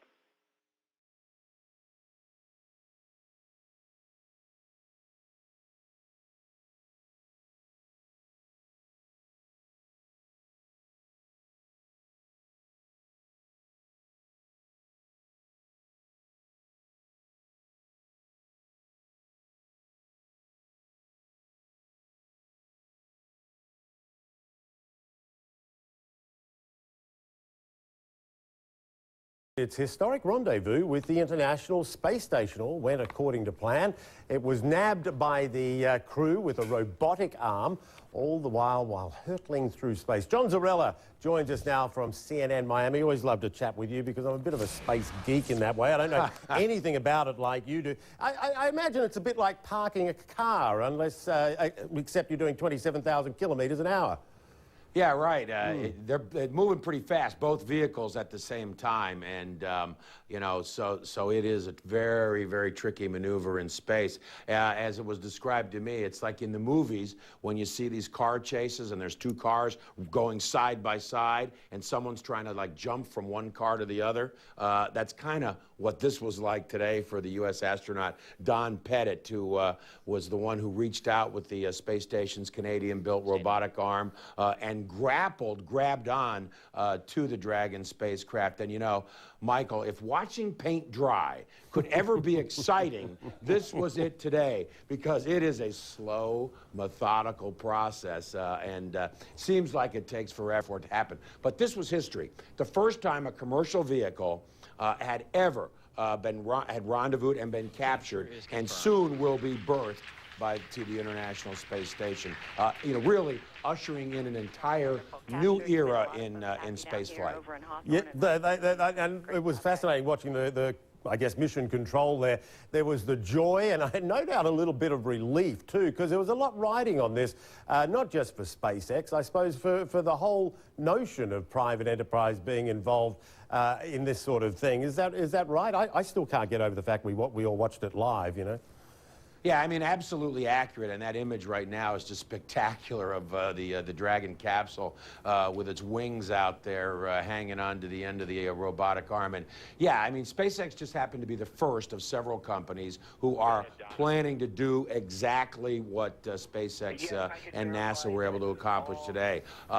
You know, bring cargo to the International Space Station, eventually bring humans, astronauts to the International Space Station. And you know, you look at that Dragon capsule in that shot, and you can see there's actually some windows in that Dragon capsule, and that's because SpaceX is already planning for when they hope they'll be able to carry astronauts to the space station, the 2016 time frame, once NASA gives the go-ahead and decides which company or companies are going to get those contracts. But clearly, NASA could not afford to do both, you know, build a new space vehicle to take astronauts onto Mars, and at the same time continue flying space shuttles as ferry flights to the International Space Station with cargo and crews. So they're turning this over to these commercial companies, and this was a huge milestone and enormous success. Now they've got about 1,200 pounds or so of cargo on there that they're going to have to offload, including meals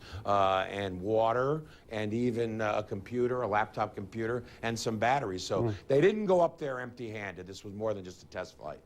Yeah, it's probably got some hot dogs for Memorial Day and that sort of stuff as well. You know, NASA is really doing us proud here. I mean, these television pictures we're getting from them at the moment, they're controlling this feed. Absolutely an amazing view. Just very quickly, what happens to the rocket once they've got the goodies out? It actually will return to Earth. It is a reusable vehicle.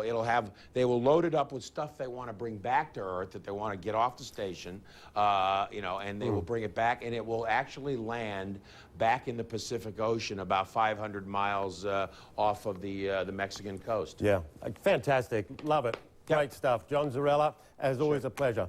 Isn't that just incredible watching that?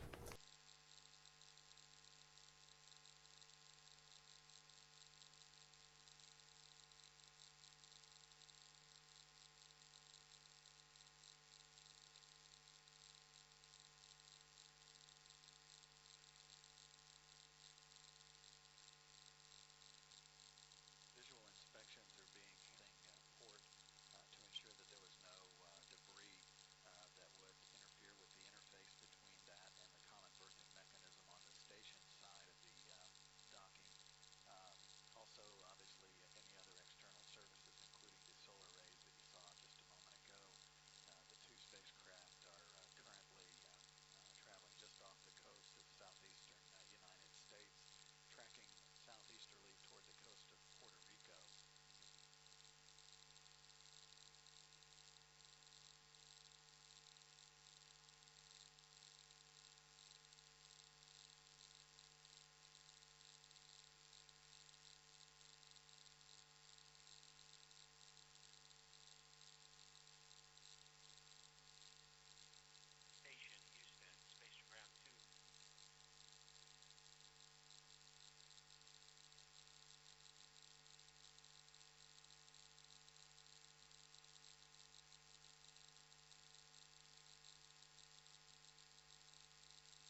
space and have a look at those live pictures from NASA. The Brief is up next with Jonathan Mann after we check the headlines.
Built spacecraft has linked up with the International Space Station.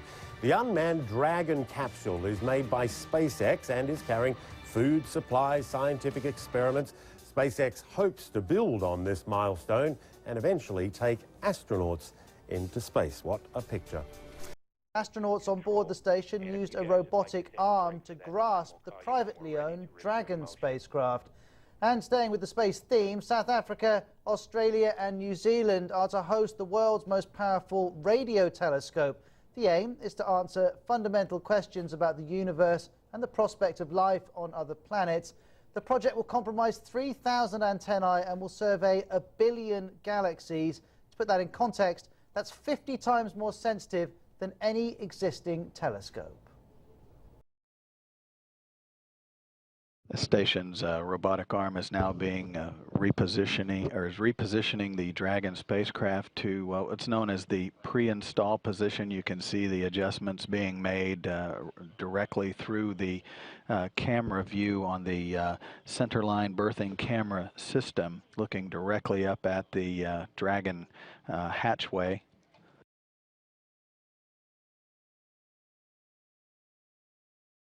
The Dragon spacecraft solar arrays are now being repositioned for the berthing activities.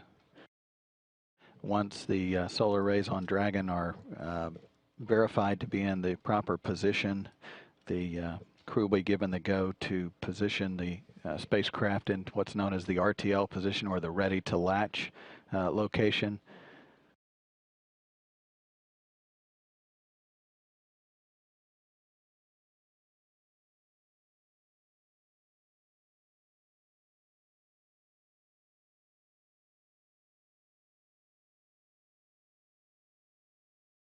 Station, Houston, Space Ground 2, thrusters are disabled, DSATs inhibited. We're ready for Step 7 of Procedure 1.210, Dragon maneuver from capture to install.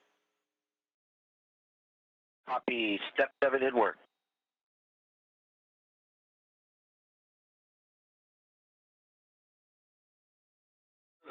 Houston Station, we see 4 green talkback on the RTLs. Houston concurs. And CBM operator, this is SSRMS operator. You have a go for first stage capture. Copy, that's a go for first stage capture. And with that, Houston, I'll put in 1.110 steps 1 through 4 in work. Houston, concur. And we have confirmation at 10:52 a.m. of a nominal first stage capture. SSRMS operator, you have a go for SSRMS mode to limp. Copy that. Go for standby and then limp. Station's robotic arm, now the tension of the arm holding Dragon in place has now been released. Essentially, the station's robotic arm is in what's known as limp mode, and that once that was completed, the crew's been given a go to for second stage capture. That essentially will is the final step in confirming the actual berthing time of Dragon to the Harmony module's nadir port or Earth-facing port. This is Mission Control Houston at 11:02 a.m. Central, 12:02 p.m. Eastern Time. Second stage capture is complete at a mission elapsed time for Dragon of 3 days, 8 hours, 18 minutes. The Dragon spacecraft now part of the International Space Station complex, the first ever commercial spacecraft to visit the International Space Station and the first U.S. spacecraft to visit the ISS since Space Shuttle Atlantis last July. Houston, I have our NASA Administrator, General Bolden, on the line for you. He read you loud and clear, Charlie. How are you doing today? Hey, Don, I'm doing great. You and Andre and Joe, and actually, if they can hear me, folk in the control centers, both in Hawthorne and Houston, I just want to take a moment to congratulate all of you on a superb effort today. I think you know it, but you made history today and have firmly locked us into place, you know, and locked the future direction of American space program in place. The first private spacecraft ever launched and sent to the space station is now a visiting vehicle, and it wouldn't have been possible without every single one of you on this team. I know how much you trained for this mission, and it's clear from what I saw today that your hard work paid off. Today there was no SpaceX team nor a NASA team. It was an American team in collaboration with our international partners, you know, particularly with you there, Andre, that gave us truly an American victory. It was an effort that will revolutionize the way we carry out space exploration, with the private sector taking over responsibility for transportation to the ISS. This will free NASA up to focus on the really hard stuff, like sending our astronauts to an asteroid and eventually on to Mars. The President Obama, has set us on an ambitious path forward and challenged us to take the next, even more difficult steps in exploration. Based on what I saw today, there's no doubt in my mind that NASA and this nation are up to the task. I wish all of you Godspeed, and on behalf of a grateful nation, thanks again for a job incredibly well done today.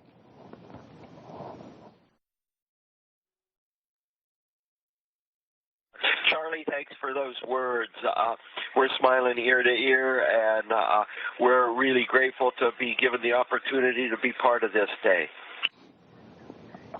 Hey, Don, it was absolutely great, and I hope Joe's smiling up there. You know, not a lot of people remember that he's a school teacher at heart, and Joe, you've got a lot to talk to the kids about when you get back. Your important part that you played today in this historic event.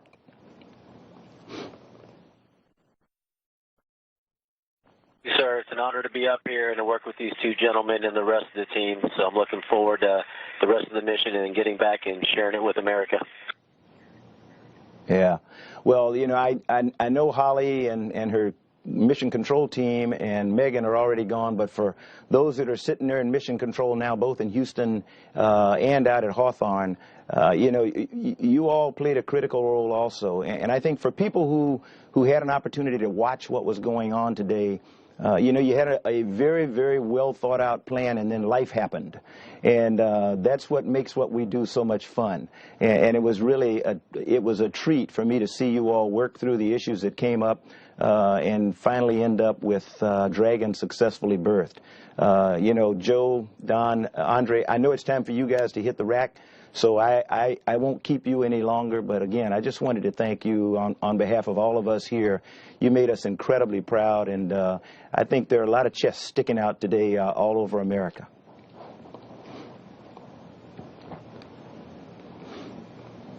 Yes, thank you very much, and also a special thanks for our trainers who made this all possible. And without them, this would not have happened so smoothly. You're absolutely right, Andre, and you're a smart guy for giving the trainers And Sim Soup, they're just due. You know, you probably thought Sim Soup was messing with you today when you had to when SpaceX back Dragon out for a little while. But Sim Soup prepared you well, so I'm glad to see that everything went well. You guys get some sleep. To the folk there in Houston, I know some of you are just coming on, so enjoy this time, bask in the glory, and out there in Hawthorne, not too much champagne.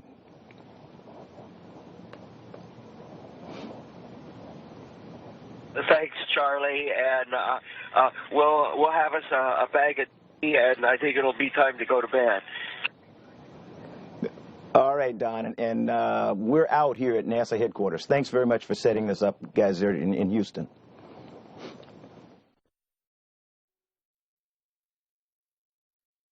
And General Bolton for the correction, 31, General Bolton, for those fine remarks. We're happy to be here in Houston and participate today, and this concludes our event.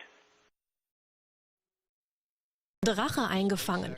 Das von der amerikanischen Firma Spacex konstruierte Raumschiff Dragon hat die internationale Raumstation ISS erreicht. 2 Astronauten an Bord der ISS gelang es, die Dragon-Kapsel, übersetzt Drachen, mit einem Roboterarm einzufangen.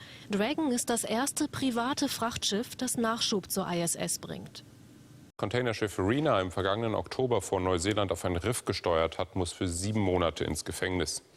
Der 44 Jahre alte Philippiner habe unter Termindruck gestanden und dadurch fatale Fahrfehler gemacht, befand das Gericht in Tauranga.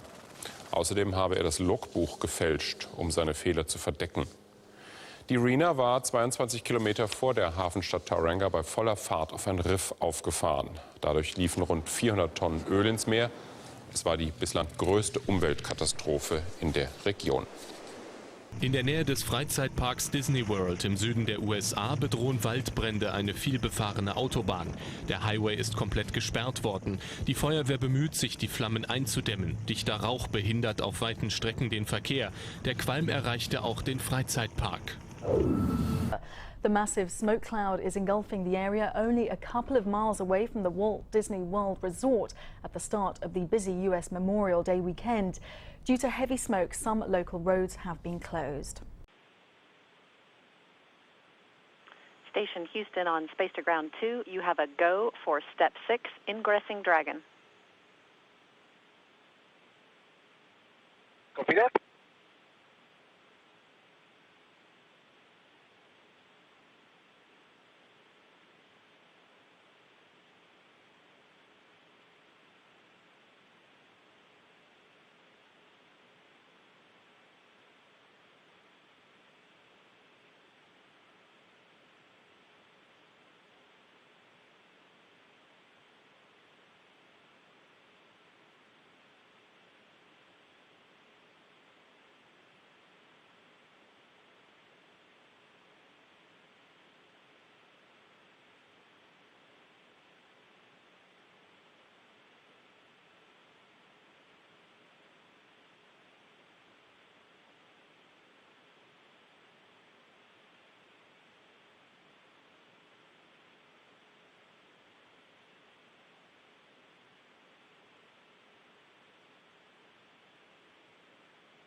This is Mission Control Houston. Official hatch opening time for the SpaceX Dragon spacecraft, 4:53 a.m. Central Time.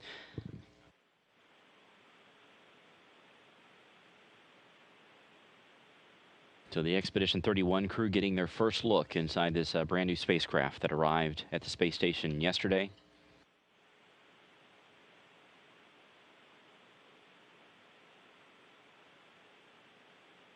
Don Pettit giving the thumbs up there, as well as the rest of the crew, signaling everything looks good.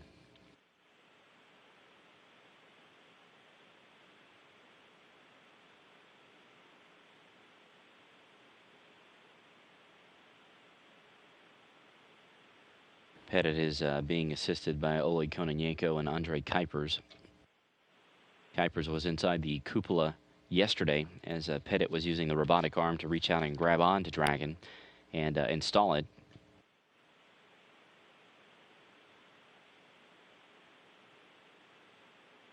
Joe Acaba, even though he's been up there for a few days, also been lending a helping hand, getting the hatchways ready between the space station and Dragon.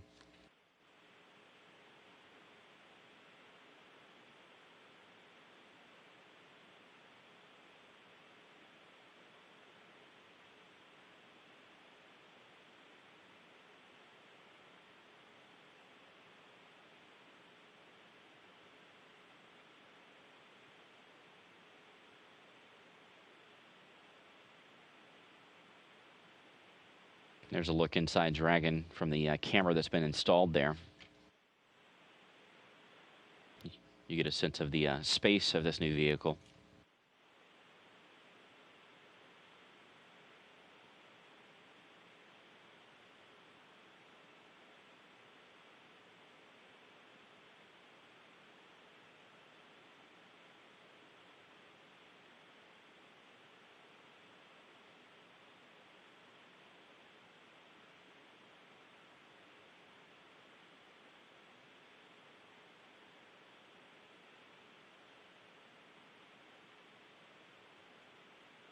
This is Mission Control, Houston. Once again, the hatch is now open, as you can see, between the Dragon spacecraft and the International Space Station. The crew is working pretty quickly through the timeline today.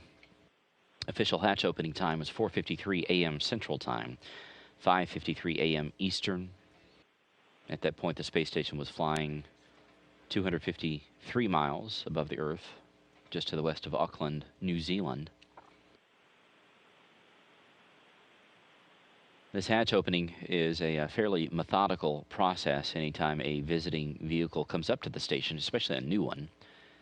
So the crew is going to be doing this in two parts today. They're going to be opening up the hatches, which they just did. They're going to probably move back out here in a few minutes and wait for about 20 to 25 minutes while the air gets mixed around a little bit to make sure that everything is acceptable for the crew members to take off their masks and their goggles.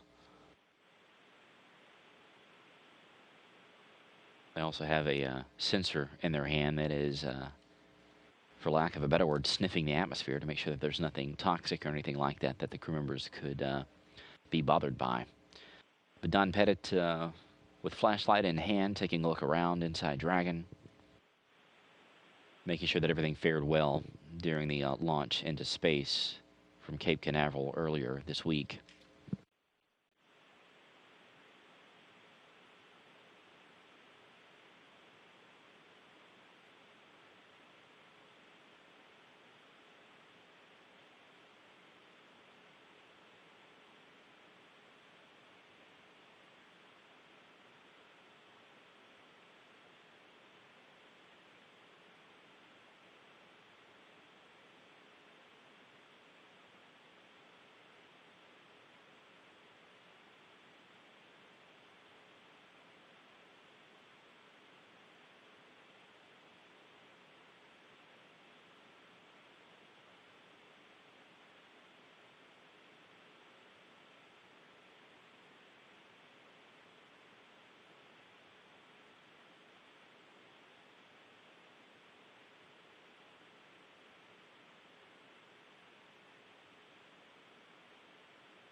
Dem Andocken des ersten privaten Raumtransporters Dragon an der Internationalen Raumstation haben die Astronauten die Kapsel geöffnet. Gegen 12 Uhr bestiegen sie den Transporter mit 544 Kilogramm Lebensmitteln, Wasser und Bekleidung.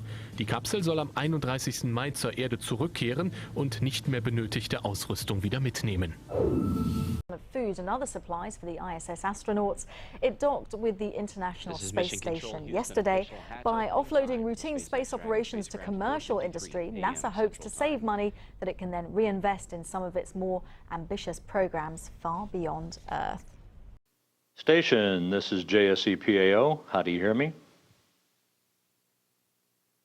JSCPAO, we hear you loud and clear. Likewise, Don. A lot of questions from reporters here at JSC and on our phone bridge, so we'll start off with Robert Perlman. Hi, Robert Perlman with CollectSpace.com and Space.com. The three of you look great inside the Dragon. I wonder if you could describe your surroundings a little bit, and would you feel comfortable riding up in one of those in on a future mission? Well, I spent quite a bit of time poking around in here this morning, just looking at the engineering and the layout, and I'm very pleased. It looks like it carries about as much cargo as I could put in my pickup truck, and it's roomier than a Soyuz, so flying up in a human-rated Dragon is not going to be an issue. And there was a great deal of excitement down here watching the berthing yesterday, the grapple and berthing. Can you describe the sense aboard the space station? Did you appreciate, or did you have a sense of the history that was being made as you brought Dragon on board the space station?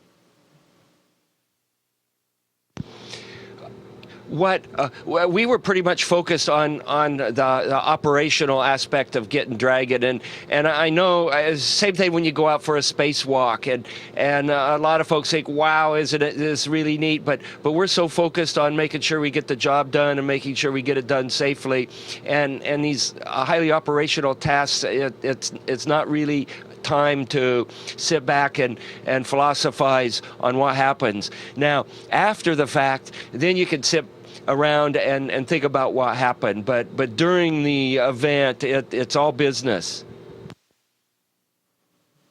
This is Philip Sloss with NASASpaceflight.com. This is for Don. You ended up doing the grapple yesterday on a night pass, and I think you said on the Space to Ground yesterday that all the robot arm lights were out. How challenging was the nighttime grapple for you?